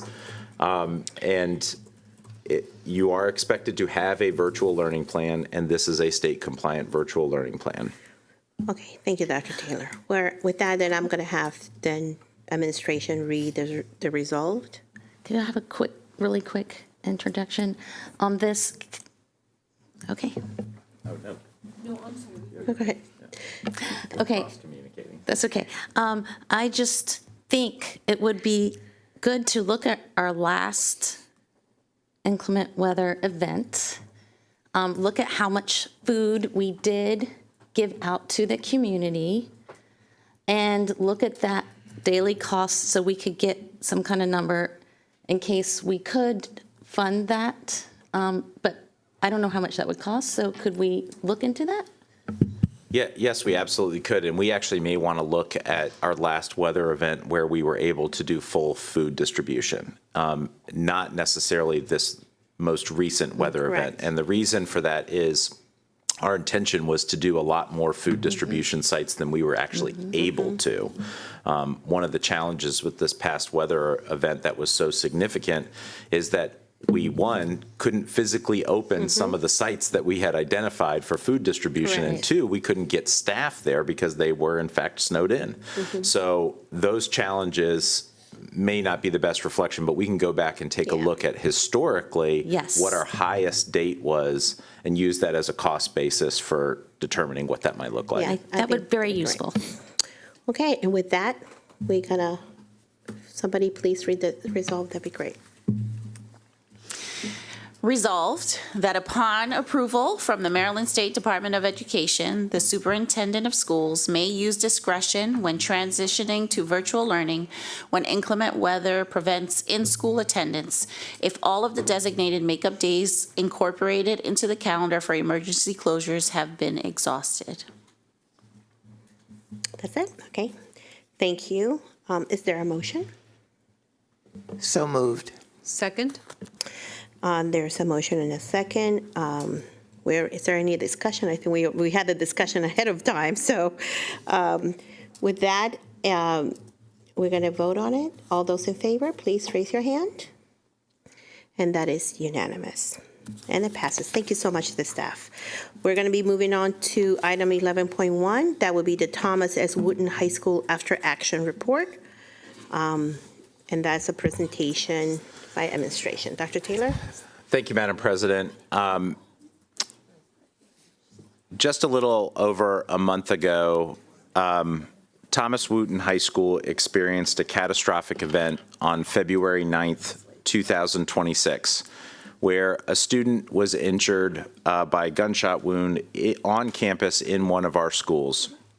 I want to take just a moment before our team briefly outlines the after-action report that's presented for your consideration and for your review to thank our law enforcement partners throughout Montgomery County, the City of Rockville, our Montgomery County Police Department, our Sheriff's Department, our County Emergency Services. They really were phenomenal in their support of our students, our families, and of course responding to the scene itself. I'd also like to thank the staff at Wooten High School and the staff of our Central Services team that helped both during the event and after to support our students and our staff. This was a traumatic event. There's no way to sugarcoat it, and our staff really behaved in the most model professional way, supporting our kids, supporting our families, and they deserve a ton of gratitude. I'd also like to thank the parents and community members in our Wooten community who came out to support our kids, and many of which provided food for our staff the week after the event, and really wrapped their arms around our staff and our kids to provide as much support as possible. In our audience today is the principal of Wooten High School. I want to thank Dr. Bostic for being here, and I know that he appreciates the support that he's received from his community and from the staff here. Before I hand things over, I just want to say one last little bit, which is to say how grateful I am at the positives that we uncovered and even the challenges that we uncovered. We got very lucky. We got lucky in the outcome of this event. It could have taken many turns that would have been terrible and tragic. There's still a lot of work left to do in terms of action steps. I've reviewed the after-action report, and I want to thank the staff that put this together. They took a very honest and thorough look at what went well and what needed areas of improvement, and I'm grateful for their very thorough work. It's evident that they have learned from past events that have happened throughout Montgomery County and grown from that to really address some of the needed areas. So with that, I'll turn things over to Dr. Peter Moran, our Chief of Schools, Marcus Jones, our Chief of Safety and System-Wide Security, and Mrs. Jewel Sanders, our Director who supervises the Wooten Cluster. Thank you, Dr. Taylor. Good evening, President Rivera-Oven, Vice President Wolf, members of the Board of Education, and of course, Dr. Taylor. As Chief of Schools, I'm proud to be joined by Jewel Sanders, Director of the Wooten Cluster and the lead for the development of the extensive after-action report that you have, as well as our Chief of Safety and Security, Mr. Marcus Jones. Today, we are here to discuss an incident that is the greatest fear of a student, a parent, an MCPS staff member, and a school community, a school shooting. I want to begin by stating that our care, compassion, and concern for the Wooten staff, students, and families continues to be front and center. We recognize that these are just words, and our actions reflect the care and compassion that must be delivered now and in the months and weeks to come. As a result, our commitment of resources today and in the future will continue as we support the Wooten community through this journey of healing. As you are aware, on Monday, February 9th at 2:13 p.m., a student discharged a weapon, striking another student. The safety response that occurred within the following minutes reflected a staff and their students who had been well trained and understood how to immediately respond to the communication of school leadership, a principal and administrative team who quickly assessed the information they had access to and immediately moved into a safety response and then elevated it to the highest level, staff who administered life-saving measures to the injured student that represented their preparedness and courage, and an incident command structure that resulted in close collaboration and coordination between the Rockville Police Department, Montgomery County Police Department, Montgomery County Fire and Rescue, and Montgomery County Public Schools. While many structures and processes were implemented in a timely and effective manner, an organization that experiences a safety and security incident of this significance must examine and interrogate it from every angle, identifying any opportunity for even the slightest improvement to make students and staff more safe. Today, you'll hear about our immediate safety response, long-term safety response, the valuable lessons learned, and the system-wide safety actions that have and will result from these lessons. And if we could go to our next slide, please. So I'd like to frame our discussion this evening around what our commitments are as a school system. First, let's begin with a fundamental statement that must be the foundation for our safety and security work. Learning cannot occur unless students are safe and feel safe. Across our system, administrators, teachers, staff, and families work very hard together to provide the 5 levels of Maslow's hierarchy. The overarching goal of this is that people must be put first. Their physical safety, their emotional needs, their connection and relationships to form community, and their belonging to something bigger than themselves. To provide these fundamentals, a system, a school, must have procedures, practices, and structures. For procedures, we have and will continue to strengthen our commitment to training. I must share that training and practicing resulted in a tragic event not being much worse. We are committed to monthly emergency team training and practice. With our on-site emergency teams, it is critical that they come together with the support of their cluster security coordinator to talk through potential emergency situations and how they will respond as a team.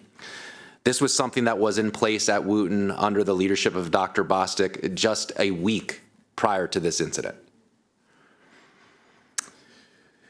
We are committed to expanding our security technology and have begun the implementation process prior to the start of the school year, outfitting security teams with iPads so they can monitor cameras while walking and supervising the building. A procedure that has provided opportunities for enhancements that you'll hear more about is a parent reunification process that is well communicated and logistically efficient. While the main goal of parent reunification was met, every student, being reunited with their parent, caregiver, or loved one that evening, we have begun to work on making procedural improvements. I will now turn it over to my colleague, Director Mrs. Jewel Sanders. Good evening. So what I would like to do, next slide please, is to share with you a brief timeline of what happened on that day, February 9th, and share some key events. So at 2:15 p.m., a hold was enacted at the school. A hold means hallways are clear and all students and staff stay in their classroom.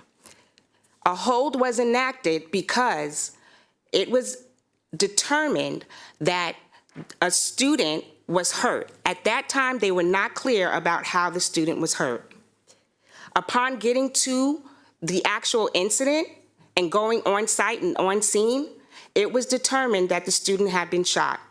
2:17. It was about 90 seconds after the hold was enacted. Then at that time, a lockdown was enacted, which is a stricter type of safety and security procedure to ensure that no one is moving about and can be identified. With that being said, at 2:17 when that happened, also law enforcement was called, 911 was called. They got to the scene at 2:20 in 3 minutes, which is great in terms of our partnership with law enforcement. The lockdown was fully implemented, and it lasted till about 4:12, 114 minutes. As a result of this, at 2:28, the school notified the community via Parent Square that they were in a lockdown. 2:39, it was determined that the other schools in the neighboring area also needed to go into a lockdown. The 4 schools that went into a lockdown: Robert Frost Middle School, Falls Mead Elementary School, Lakewood Elementary School, and Cold Spring Elementary School. That started at 2:30, and all schools were in the lockdown by 2:37 in terms of the neighboring schools. At 2:39, MCPS communication took over. They began to send out communication to the community every 20 minutes. Moving forward, at 4:36, it became determined by law enforcement that students and staff could safely be transported from Wooten High School to Robert Frost Elementary School. While they were being transported, it still took additional time to actually start the parent-child reunification. One of those reasons was we had a number of parents who were outside at Frost Middle School. We did not know who belonged to whom, which child went to which parent or caregiver, and we needed to get as many kids and staff into Frost Middle School as possible. At that time, Frost Middle School was a great host in providing space, providing support, and many of their staff stayed along with Wooten staff to help monitor all of the students. Our PCR, parent-child reunification, was completed at 9:52 p.m. that same evening. Most of the students were reunified with their parent by 8:45, but the last child left at 9:52. Next slide. So thinking about long-term response at Wooten, there's a number of items that have been discussed and put into implementation. So while students received psychoeducational lessons and the employee assistance program was there to support all staff, it's not a one and done. All mental health professionals that we had at our disposal met with every staff member and every student within the first 2 weeks of the incident. Additionally, the Division of Psychological Services is having a meeting with Dr. Bostic and some school staff to determine what the next steps will be in terms of long-term support and care, and what the actual school team can actually handle on their own. But we want to make sure every staff member, every student always has access to support. We talked about enhanced security presence. What we realized when we looked at the timeline and we focused on the report was that we needed to be more mindful of who's in the hallways and watching during transition time, who's in the hallways while students are in the classroom. So we discussed and we have implemented having more security on site and present. We've also engaged in having students have more hall passes. Where are they going? So that we're very clear that everyone who's moving throughout the day during class time, it's with a purpose. We have new camera systems that have been upgraded and operable, door sensors so that we can determine if someone is leaving outside, leaving from a door that is not the main door, that there is a buzzer that goes off so that security can be aware. We've also learned that through all of this, right, with hallway reinforcement, shifts to lunch, right, in terms of now with the lunches, you have a large open lunch, but it's only on the first floor. It might change. Change is fluid. But with that, we need to think about upgrades. The school is continuing to work with community members, students, to ensure that they're getting student voice data. Surveys are going out to look at changes. So while this is the lunch structure now, it may shift. Next slide. So I'm going to speak to some lessons learned, and Dr. Taylor started with some of these in his opening comments. But so as outlined in the after action report, and you'll find that many of these begin on page 48 of the after action report, an extensive analysis has been conducted of our current safety and security protocols, communication protocols before, during, and after security incidents. Specifically, just want to highlight a significant lesson learned around communication is that a lockdown of a school impacts its surrounding schools. And ensuring that we have a smooth and efficient communication process to make those schools aware that there is a threat nearby in proximity so that those decisions can be made as rapidly as possible. The most critical I want to just highlight, which is really one that we consistently talk about but cannot be understated, is the strong relationships that create a culture and climate that's conducive to the safest environments possible, right? It is the best safety strategy you have. One of, if not the most significant theme of the after action report is the reinforcement of the greatest lesson in promoting school safety. Predictable and consistent presence of adults, their intentional engagement and communication with students, and the value that every student must have a trusted adult, not leaving that up to chance, but ensuring that there actually are structures and processes so that every student can identify a trusted adult in their school. These are pieces of a school culture that cannot be left up to chance, but must be part of the fabric of the school that are demonstrated through daily habits. If we go to the next slide, please. So these are immediate system-wide actions that we've taken in response to the lessons learned.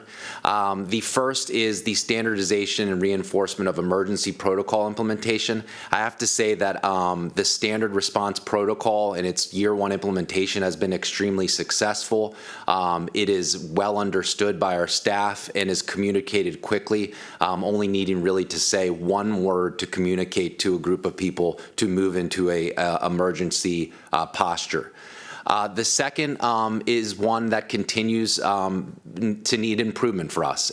We align, our communication systems for real-time incident management. One of our focuses has to be to collaborate with our police partners to ensure that our information goes out in a cohesive manner, that doesn't conflict, and that our timing is aligned, and that we're having conversations between PIOs to ensure that happens as we move forward. The third is probably the biggest area around lessons learned. System-wide readiness for parent reunification. We have started to engage in an audit of our parent reunification processes, starting with our high schools. One of the things that we've learned is that a high school reunification at a middle school doesn't provide the space needed given just the number of students.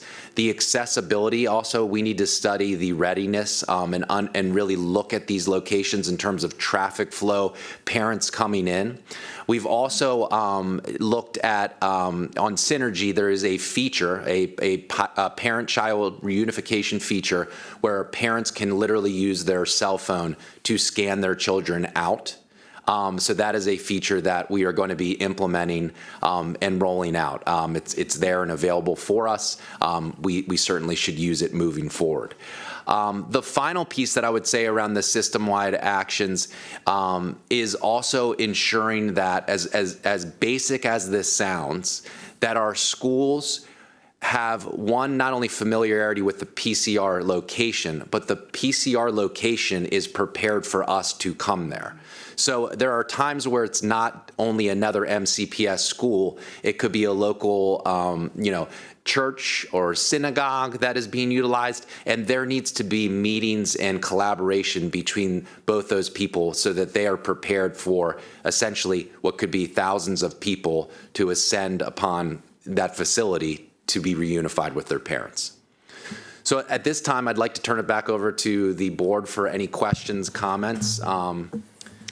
Yeah, I just would like to say thank you on behalf of my colleagues for having this report, first of all, so quickly, and to be willing to share with the public.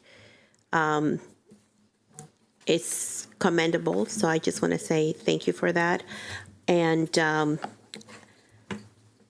ask my question really quickly, or just my comment. The logistics of getting the kids that day were really hard. And I think it was because of the geography of the area. So I do think, and I shared this with Marcus, not only was it hard, but you had to drive by the crime scene as you were going to pick up your kids in a sense, right? So it does make sense to have it reunification at a high school or a space that's a little bit bigger and away from that area, because it was very chaotic when and not very accessible. So I commend, everybody who did what we had to do that day. And Peter, when you're talking about trusted adults, unfortunately, we had another incident a little bit after that it was able to be preventable because of what you just spoke to, right? That was alluded to, and it was able to be preventable at another school because there was a trusted adult that a young person got in touch with. So that is very important. So with that, I'm going to go to Ms. Montoya. Thank you. Thank you for the presentation, of course, and all of the information. I know a lot of work went into putting this report together, and a lot of really challenging work, because even talking about these things folks can re-experience the event. I want to thank Dr. Bostic for being here. High schools start very, very early, for those who don't know, which means Dr. Bostic has been going for quite some time, and it's almost 8 o'clock. So I do appreciate you being here, Dr. Bostic. And I also just appreciate your leadership. I know that this is your first full year at Wooten, and this is not something any principal, no matter how long they've been a principal, wants to experience. And so I do want to commend your leadership in navigating this really challenging situation with your community, and in responding and leading your staff and administrators to the best that you could with the resources that we had available to you.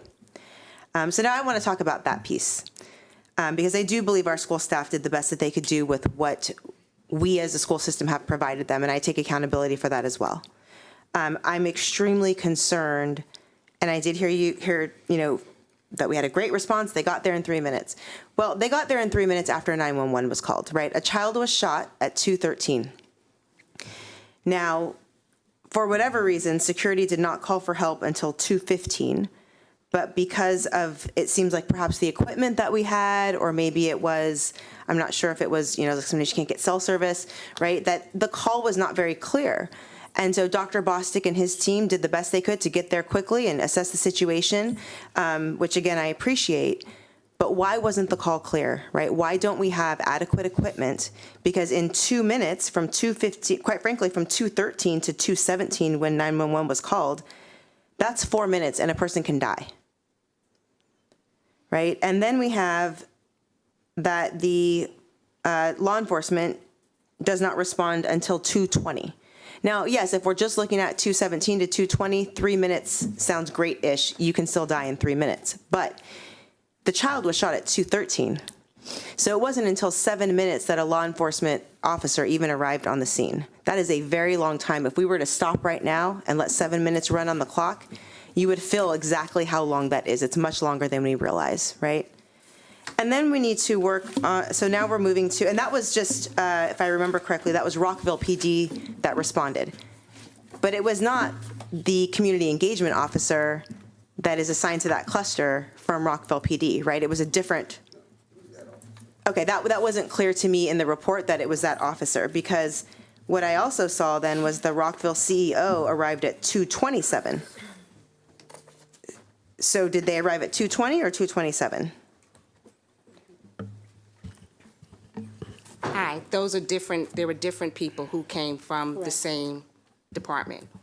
Right, but which one was the CEO that's assigned to that cluster? Did they arrive at 2:20 or 2:27? Because in the report, if I recall correctly, 27. that they, right. So the person who's actually assigned to there, right? So now we have, that's 14 minutes after the child was shot and 10 minutes after 911 was called. And I'm still confused as to where that person was. I don't know that we have that information here. And I'm sure the community would like to know as well. Then we look at further down the timeline, the cluster security coordinator arrives at 2:46. That's 33 minutes after the child is shot and 29 minutes after 911 is called. That really challenges me. And here's the bigger challenge. So we also have the child that's shot in the building, the rest of the children and adults, right? We also have to make sure our staff are safe. So as Dr. Bostic and his team are running down to get help, I mean, they don't really know what they're running into, right? We don't know if there's someone loose in the building with a gun. Well, then what we find out is, okay, well, the child who had the gun did exit and goes through 2 other school campuses, right? So it can sound like from 2:17 to 2:20, 3 minutes sounds great, but so much is happening in that short amount of time. And by all accounts, law enforcement didn't even arrive and respond and really get engaged until after the child with the gun is already walking through 2 other elementary school campuses, right? So again, I really do applaud our MCPS team in the building. I think they did what they could do with what they had and what was available to them. But I don't applaud our timeline and our response time because I see spaces where it didn't have to go that way. And so my question that I have, and this may be something that has to come back, is are the needed enhancements that we're looking at here, right? Some of them are just, we need a different plan or we need to tweak the plan a little bit, right? The geography, things like that, the school size. But in terms of this equipment, right, the walkie-talkies or whatever communication devices that made it so the call was unclear, or perhaps I was in Wooten recently, the layout is a little challenging to see what's what, and if you don't know the building well, I got a little confused. I had to ask the kids, hey, where's the front? Can you hand me toward the front, right? So are any of these needed enhancements to make this a safer space, whether at Wooten or anywhere else, tied to our CIP or operating budgets or any current proposed reductions? Because if I recall, the county executive has proposed a reduction for security. Is that correct? Yeah, can I just jump in there too? Because I have a part of that same thought. My question is basically the same. The report contains a lot of proposed strategic improvements. What is the time for accomplishing this? What are we prioritizing? And do we have the resources? Yes. So I'll answer some of this and certainly defer to Ms. Sanders as well and the rest of the team. But we did include safety in our CIP, which does include everything from doors to camera systems to walkie-talkies. It's all a part of that. As a matter of fact, walkie-talkies are more on the operations side, but those are normal expenditures that we plan for on a pretty routine basis. And we have a pretty sizable chunk of funds that are committed to that. When the board adopted its CIP, you all had those funds as something that was earmarked. When it went to the county executive, those that portion was reduced in the budget that was sent to County Council. Now, County Council ultimately decides how much gets funded, and so obviously our advocacy is in trying to keep those funds so that we absolutely can fulfill that. Those would be the things that are tied to some of the dollars that are associated with their requests. Some of the things that don't have the dollars have already taken place and are already underway, and some of them are very site-specific. Like you mentioned, the layout of the school absolutely needs to be mitigated with a plan of where you position people in what hallways during which bell change to usher kids to class, to make sure that hallways are clear. And it's not a favorable layout at all. We would not build schools like that again. With that specific layout for just the reasons that you mentioned. Others are more systemic in terms of what are our expectations for time in hallways, what are our expectations for lunch.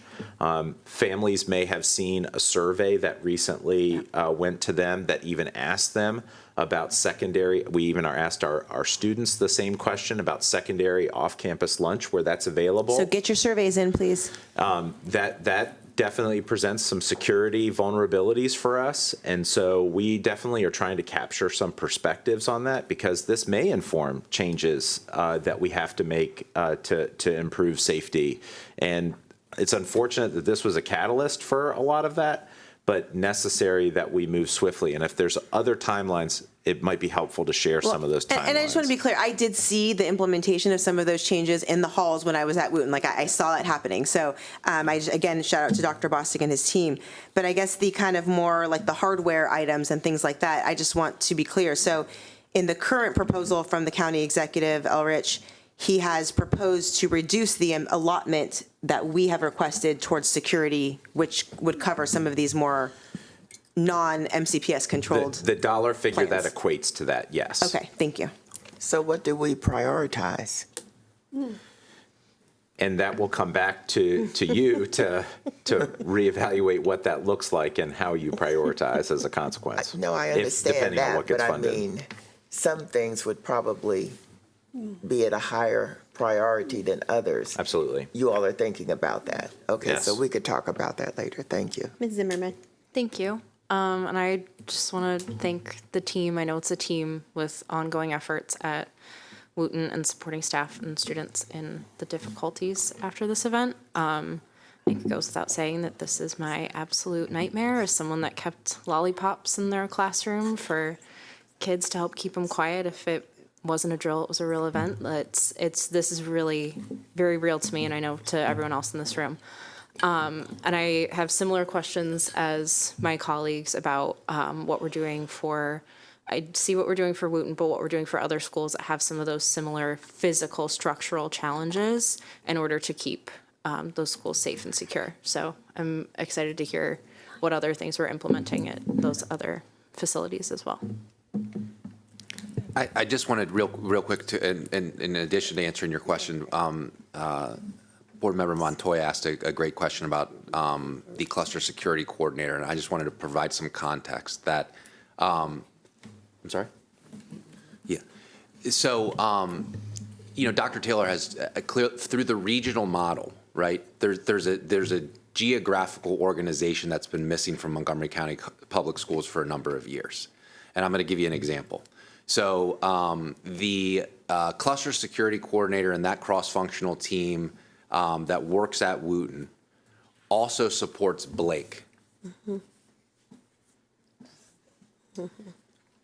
The cluster security coordinator at Blair also supports Damascus. So in terms of our geographical organization, so like when we're looking at like next year in the new regions, having like Blair and Northwood together Makes more sense. makes a lot more sense, right? Having Clarksburg, Damascus, and Poolsville together makes more sense. So I wanted to say that just for the benefit of like the cluster security coordinators, they are traveling. No, I appreciate that, and I did not know that, and so to the extent that came off in a particular way, I do apologize. Obviously, you can see why it would be concerning. Right. That Of in course, itself is yeah. concerning. The fact that we're having people be assigned so far away. And that's free, right? That changes cost neutral, right? That's a free thing. So to just be better organized, I mean, time is the most valuable resource we have, Absolutely. whether it's safety, whether it's teaching, whether it's Absolutely. relationships. And you lose time by not being organized in a way to be as responsive, as quickly, and as efficiently as possible. So I just wanted to point that out, because that costs no money, and that's was an earlier discussion today, but is a great outcome of just the regional design. To the questions about infrastructure and buildings, and this was a charge from the board. We went through the audits of all of our high schools, all of our middle schools, and we're pushed to go through all of our elementary schools, which we are close to completion on. The thing that we really just need to wrap our heads around is that you can't make decisions about safety and security, whether it's allocation of personnel or if it's technology infrastructure, without really understanding the layouts of our buildings differ vastly, right? And sometimes you're making decisions on student enrollment when you really should be making decisions on the actual layout of a building, its square footage, its blind spots. So, Chief Jones has been great about, collecting all of this different data to ensure that we're making the most informed decisions that are based off of the unique needs of one school, as opposed to just, there was a time in Montgomery County Public Schools where we made decisions just based off of the number of students. Correct. And you would allocate and put things in place solely based off of that. But there are so many other factors that we're now taking into consideration as we roll out just whether it's technology, whether it's the number of personnel. So the answer to that question is it's pretty nuanced in terms of just the vast differences across all of our buildings. Can I just follow up really quickly on that, and then I'll go to Ms. Yang? I thought we were doing, we were ensuring when we have an emergency at a school, because I think there was legislation passed that we have to have the latest map of a school, available for law enforcement, like, in a digital form, like right away. Right. When I was there with Ms. Wolf the next day,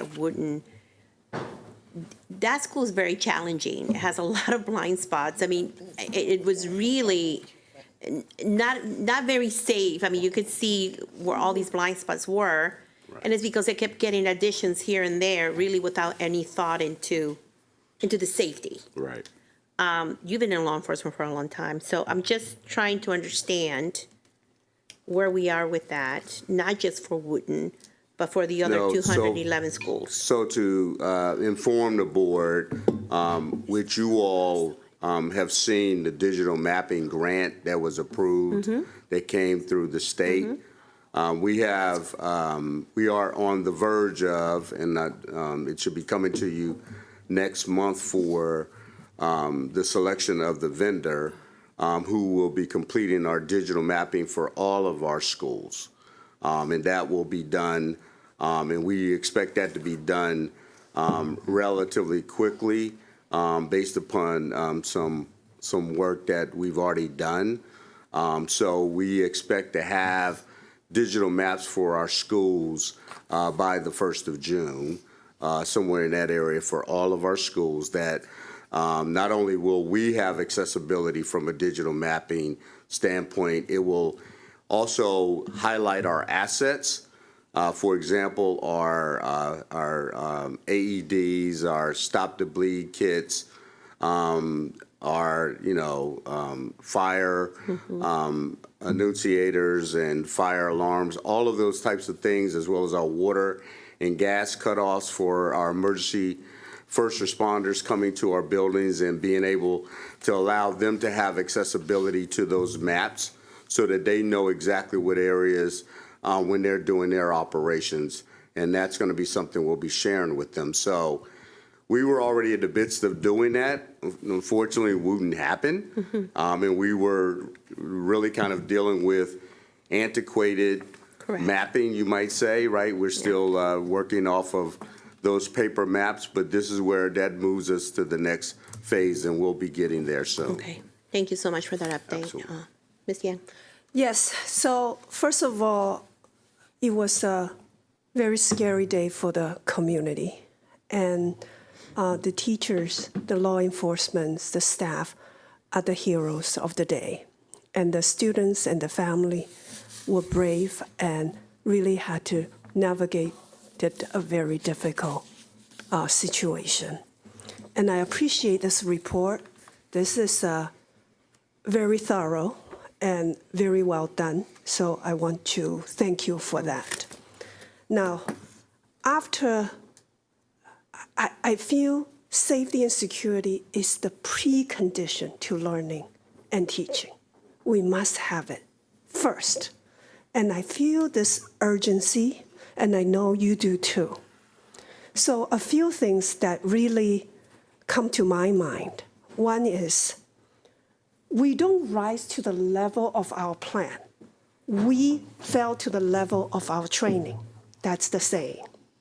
So when you are looking at the standard response protocol, that how often do we do it? Do we do it quarterly?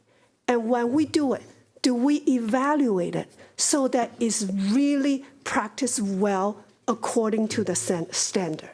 So that in case of an emergency, that our training has fully prepared us so that it can be as close to the plan as possible. Number two, I come back to the communication piece. I think many of the colleagues that have been here a while, we keep talking about emergency communication. Communication at the start of the lockdown, status update, and transition. We still have a lot of things to work through, right? How often? Who sends it? Why some people get it, some people don't get it? Every single time, there seems to be one group missing. So how can we make sure staff is not missing it, neighborhood schools are not missing it, that we have some quality control in this process? And lastly, that is the PCR, the unification process. I feel we need, maybe you already are on this, we need to map out the PCR for the whole school system. It's too hard to do it ad hoc at the moment. Oh, the Scott Drive is only one lane. Oh, that it's the closest, but is that really the greatest? I don't have expertise to evaluate that, but I know there are people who have that. So if we have a comprehensive plan, then we are so much better prepared. So Ms. Yang, in response to that, each school has an emergency plan. Right. And part of their emergency plan highlights a PCR. Okay. And there is a location that's identified in their PCR about where that location is. So what we've done is we've had them to go back out to reevaluate their locations. And just as Dr. Moran, excuse me, just as he noted about making sure that the locations that have been chosen are efficient and sufficient enough for us to be able to handle the type of crowd that would be responding to such place, right? That we need to make sure that that is available, and we have communicated with said location people responsible for that location to make sure that because over time, leadership changes at some location who may not even be aware of that agreement that might have been made 2 years ago, 3 years ago, right? And so we want to make sure. Not okay. So that is not okay. No, it's Any not. Any onboarding should include that. So we are making that as a priority right now. That all of our cluster security coordinators are reviewing this with their principals to make sure that this is done and that we have identified a sufficient location. So one of the findings in this report, which is telling, and is how important the relationship is with law enforcement. In this instance, we actually did not select the PCR location. It was selected for us. But it is our responsibility to communicate our lessons learned and to share those locations with law enforcement that are most optimal. So the shame on us is that we need to be more assertive in the process. The law enforcement did an excellent job in incident command.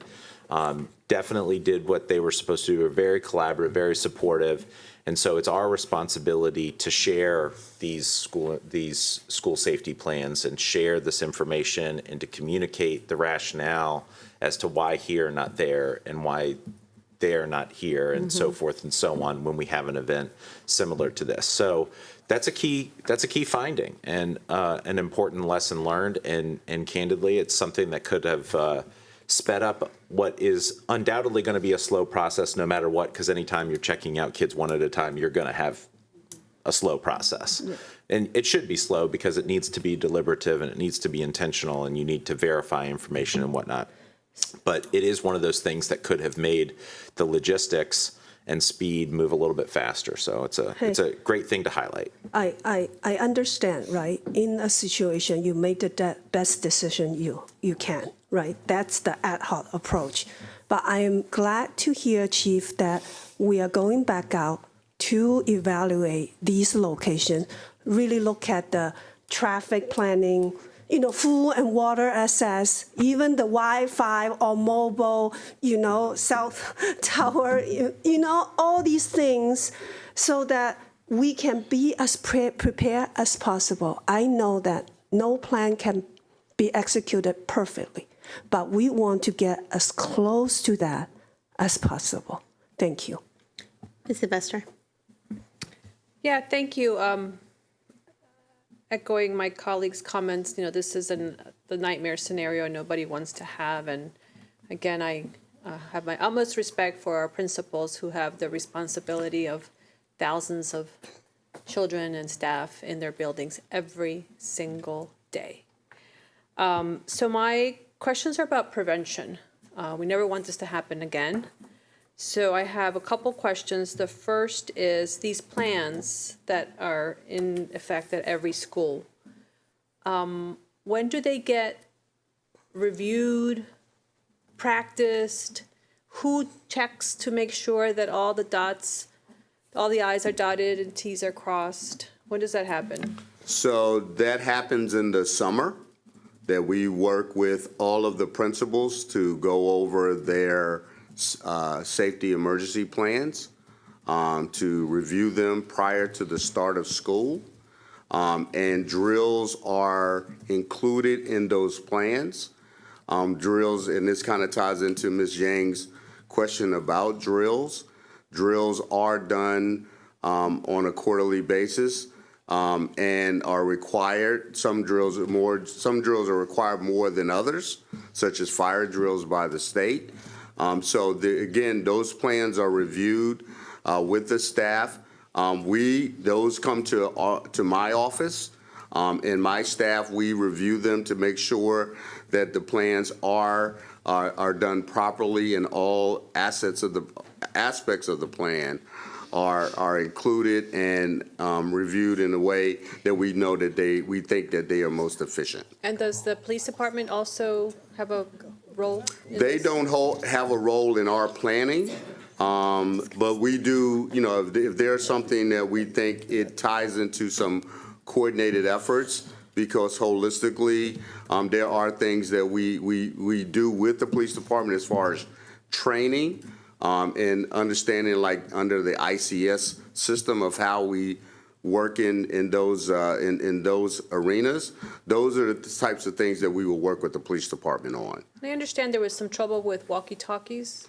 How is that possible? So there's a couple of things I want to note about the walkie-talkies. Yes, there are. We have been really diligently. We just purchased a large quantity of walkie-talkies for our schools, moving them from an older system, which was what they call an analog system, to a digital system, which provides clearer communication.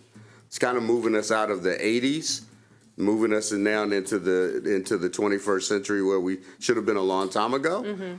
And I just make a point about that because one of the things I've realized in my short tenure here at MCPS, is that there's some infrastructure that we really haven't paid close attention to that needs upgrading. So we didn't have the old ones? So sometimes there's been a combination of that, and though we were in the transition of actually providing schools with the updated digital radios. In fact, we are currently doing that now, so that they have better communications. But again, this is probably something we're going to come back to the board and probably ask for more funding for more, because that's one of the things our schools request of the most is about So we radios. knew that it wasn't clear? No, it worked, but it's not always been the best coverage. Again, it's an older radio type of system. Again, moving from a digital format from an analog format. But I'm going to also say this, and I'm going to say this with 38 years of police experience.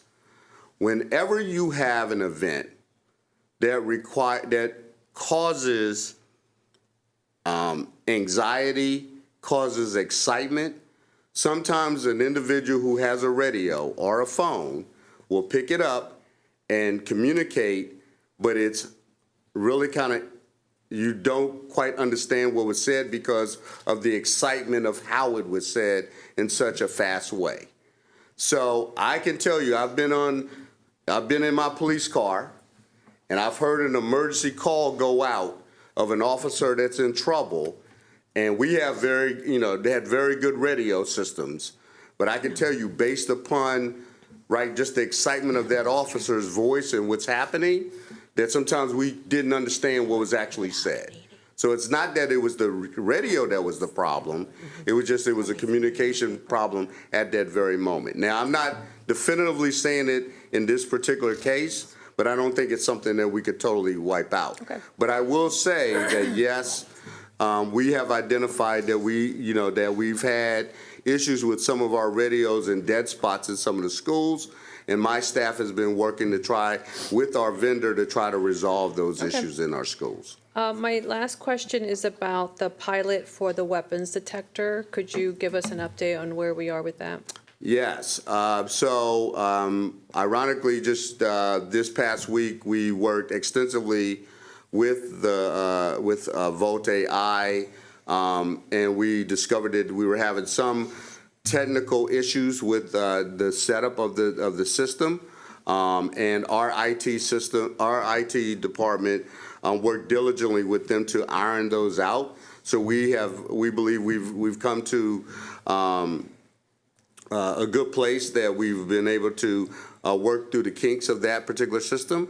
So we are anticipating going live with that system when we return from spring break, and we'll probably go live on April 8th. That is Wednesday, not the first day of coming back, but the second day when we come back. Are you able to share what schools those are? Yes, that's Bethesda Chevy Chase High School, that's Magruder High School, and that's Seneca Valley High School. Okay, great. Yes. Thank you. Okay. Ms. Stewart. So many great questions from my colleagues, so I don't have too many. But I wanted to talk about the protocol on notifying our neighboring schools, because the suspect, I believe, did end up being at our neighboring schools. So the first, when the lockdown happened over at the high school, it was 217, and then the neighboring schools didn't happen till, it looks like 2:30, 2:35, 2:32. So, and then on the other side, the suspect was apprehended at 3:25, but it seemed that the lockdowns ended before the suspect was apprehended. So can we talk about protocol going forward, and if we will include new practice, when we do have a practice drill, that will include a more of a cluster look?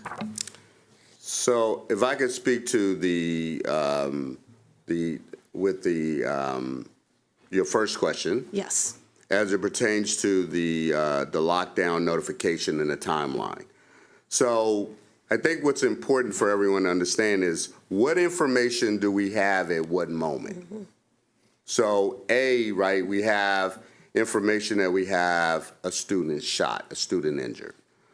Now we must find out exactly what just happened, right? Where did it happen?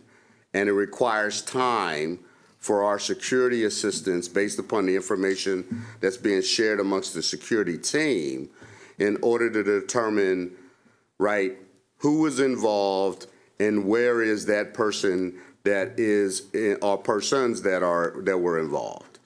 And so it required some time, just a few minutes, for them to go to the video, right, in order to be able to look at the video to see who was involved and where that person actually may possibly be inside the school or outside the school. So it took a few minutes in that timeline to determine that the student had actually left the school, right? We saw on video him leaving out of an exit door and leaving campus. Now, right, that goes into the piece about now knowing that you have someone that's now out in our community, and it's now time to notify the other schools based upon the information that we have at that very moment. So information is important about what we know and when we know it, and trying to figure out those pieces of the puzzle, because, you know, we've had situations where we've had the shooter still be in a school, right? And again, that requires a kind of a different type of response and how we're going to address that at that moment. I would think on the front end, even before you know for sure, to be proactive with nearby schools. I mean, I would at least like to get that reviewed, if that makes sense. I'd like to join that as well. So I want to add some context from a school administration standpoint here that I think might be helpful. Please don't downplay how disruptive a lockdown can be. And so putting an entire cluster into lockdown when you don't know even basic information might be a little tricky. And so I understand, and absolutely we do need to review the timeline and exactly what both of you are suggesting, no question about it. But this also speaks to a point that Ms. Yang had brought up about the discretion needed to evaluate how wide of a scope we are really looking at, and whether or not it makes sense to send certain notifications to an entire cluster or schools nearby to a cluster, because keep in mind, too, the geographic proximity of Wooten to Richard Montgomery, which is not in the same cluster, is worth taking a look at, in that maybe it's not necessarily the schools in the cluster per se, but it may be schools that are adjacent to the cluster or nearby to the cluster. There's, I think, a lot that is relevant to reviewing and supporting here, but I'd be careful to get caught up in the moment of, you know, abundance of caution. We're changing everything. We're going to lock down everybody as close by. You know, there is some detail that needs to be reviewed in terms of what sounds reasonable and what makes sense, because of how disruptive this really can be. And if it is or isn't relevant in the moment, it's really hard to determine. And certainly something as scary as a school shooting definitely gives an opportunity for more pause and more caution to what you're saying, Ms. Stewart, versus less. But at the same time, if you don't know even some of the material facts, it makes it really hard to operate. We were able to put together an over 50-page document that took several weeks to pull together. The amount of information that was known within minutes couldn't fill half a page.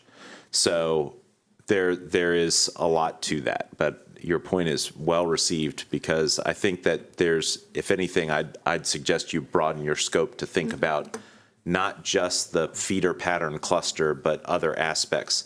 Something else to keep in mind, too, that there are Wooten students and families that attend schools nowhere near Wooten, such as at Blair or Poolesville. I mean, there are other opportunities in Montgomery County where Wooten students are present. And does it necessitate us communicating with those schools as well?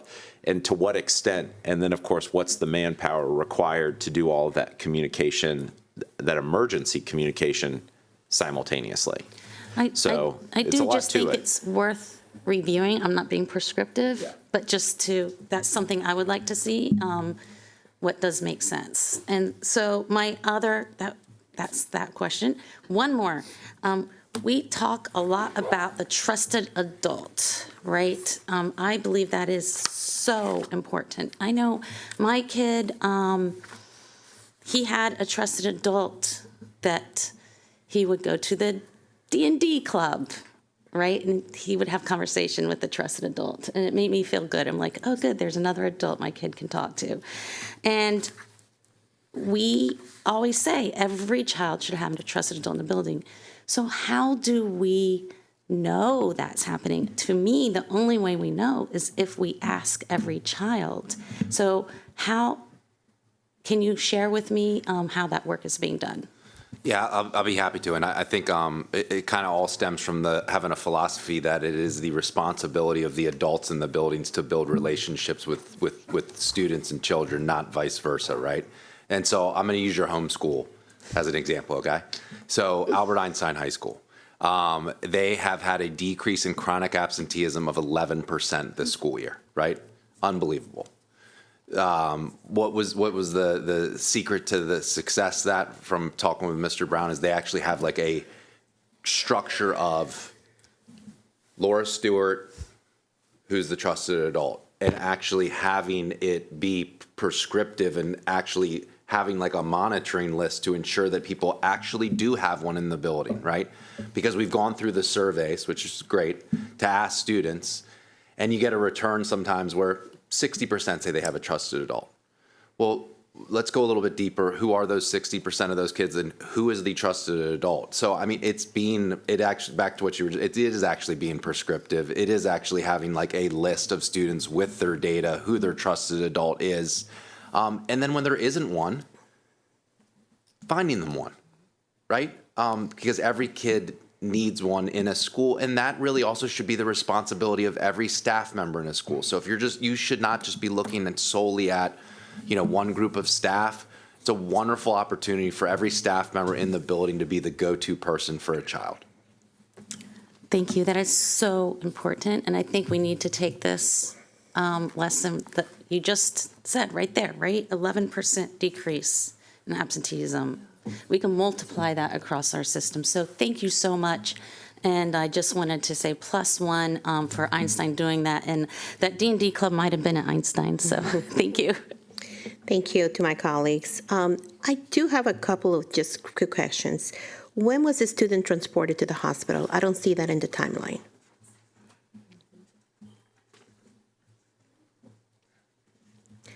And the other question that I had is,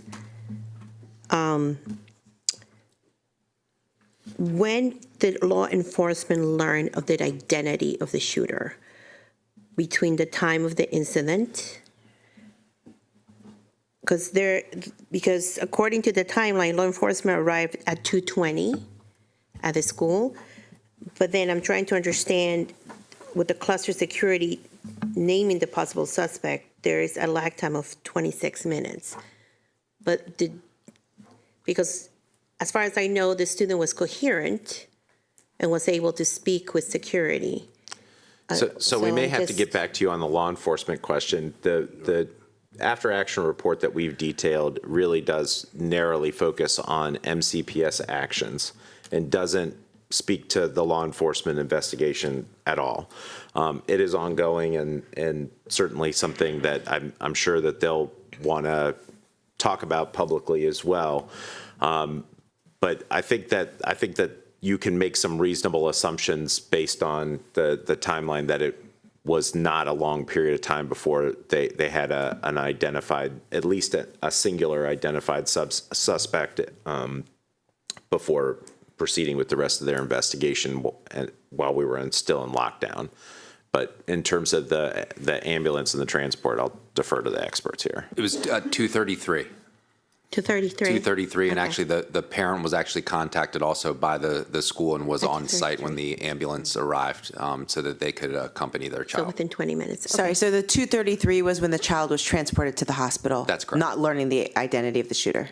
Yeah, transported to the hospital, Okay, great, yes. thank you. Yeah. And we have no clarity when the law enforcement learned of the identity of the shooter. No, the only thing I can say to that is that law enforcement coordinated with our security staff to look at the cameras to try to have verification of the student.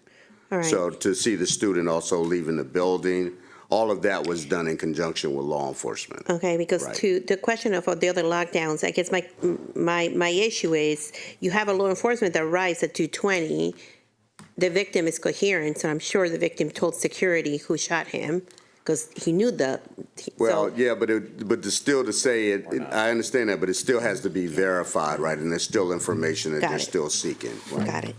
And I'm just going to push back on the communication a little bit for my colleagues.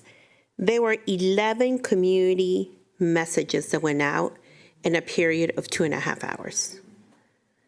And just for somebody who joined the board right after the shooting at Magruder High School, I can tell you that it's a huge, immense communication based, at least on that situation, to have 11 messages. And that is not the ones that law enforcement send out. That is MCPS communication that was directly from MCPS to the community. And then there was a joint press conference. I think you had two that night. We just had one. Oh, one. Oh, okay. Because it says joint press conference at 8:52, joint press release at 9:33. So then there were literally 13 communications engaged with the community in a period of like 3 hours. I commend that.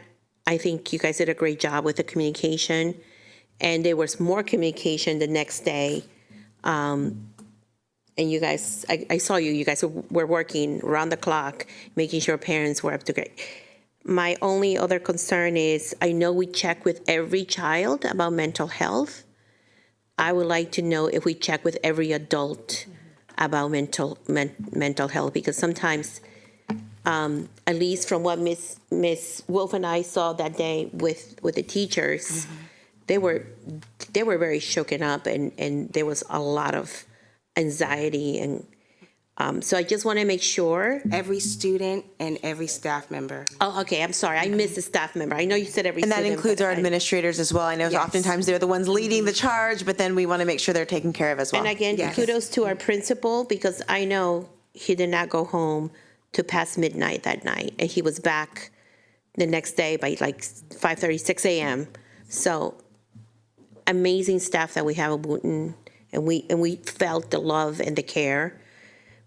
But again, I also would like to remind the responsibility of parents when it comes to gun access, because even in that same week, we saw that a child at kindergarten perished because he was able to get a gun that was very accessible to him. And we see these ghost guns, and they're being bought sometimes with the credit cards of parents. So I just want to remind that there's just so much we can do as a school system, but the reality is this is everybody's issue. And we also need to look at parents about how, they deal with the gun issue in their homes and so on. This is everybody's issue, and this affects everyone in that community. So thank you so much for this very, very thorough report. Ms. Rivera-Oven, I also just want to share tomorrow morning for the staff at Wooten, there is going to be a stand-up meeting just because the after-action report has come out, and EAP is going to be present. Oh, I appreciate that. Thank you so much. Okay, thank you so much for all your work. Appreciate it. All right, we're going to go to almost the last item of the day, 12.1. I would turn this over to Ms. Malou. All right, very excited to bring this resolution to the board, and now that it has had time to sit, Resolved as the superintendent of schools is designing and implementing changes to the middle school schedules, he will also develop a plan for each middle school to have a weekly dedicated time of no less than 30 minutes for students to receive support, extend learning, or explore interests. Each quarter, students must be provided with a schedule delineating the dedicated time for the quarter. Resolved, the superintendent will review the impact of this dedicated time on student outcomes and sense of belonging after 1 year of implementation, and if the superintendent finds it has a positive impact, the regulation shall consider extending it to the high school level within 1 calendar year. Okay. Thank you, Ms. Malud. There's a motion on the table. Is there a second? Second. Okay, there's a motion, a second. Is there any discussion? I just want to make sure I understand correctly, if that's okay, because when I'm looking at the result, and I just want to be, I actually really like advisory time. My middle schooler has advisory time every single day, and it's so helpful, so I am a fan of advisory time. But I want to make sure that I clearly understand what we're talking about here, because to me, it seems that we're committing Dr. Taylor to designing a plan for middle schools, which, again, I don't necessarily have an issue with. I think they should have advisory time. But I also want to just make sure when it says A, because we're in the school system, A means 1, right? Yep. A weekly dedicated time of no less than 30 minutes for students. That doesn't mean that every school has to have a 30-minute block. So, for example, if a middle school has advisory for 15 minutes every day, or 10 minutes every day, or 3 days a week, if it's a cumulative 30 minutes, that's okay? Theoretically, based on the resolution. I just want to make sure that that's the language that we're all understanding here. Okay, thank you. Yep. Seeing no more discussion.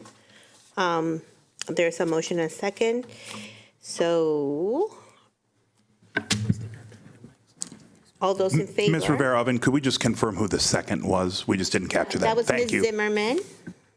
I know we're all tired. It's been a long day. I got it. Okay, again, there's a motion, and a second by Ms. Zimmerman.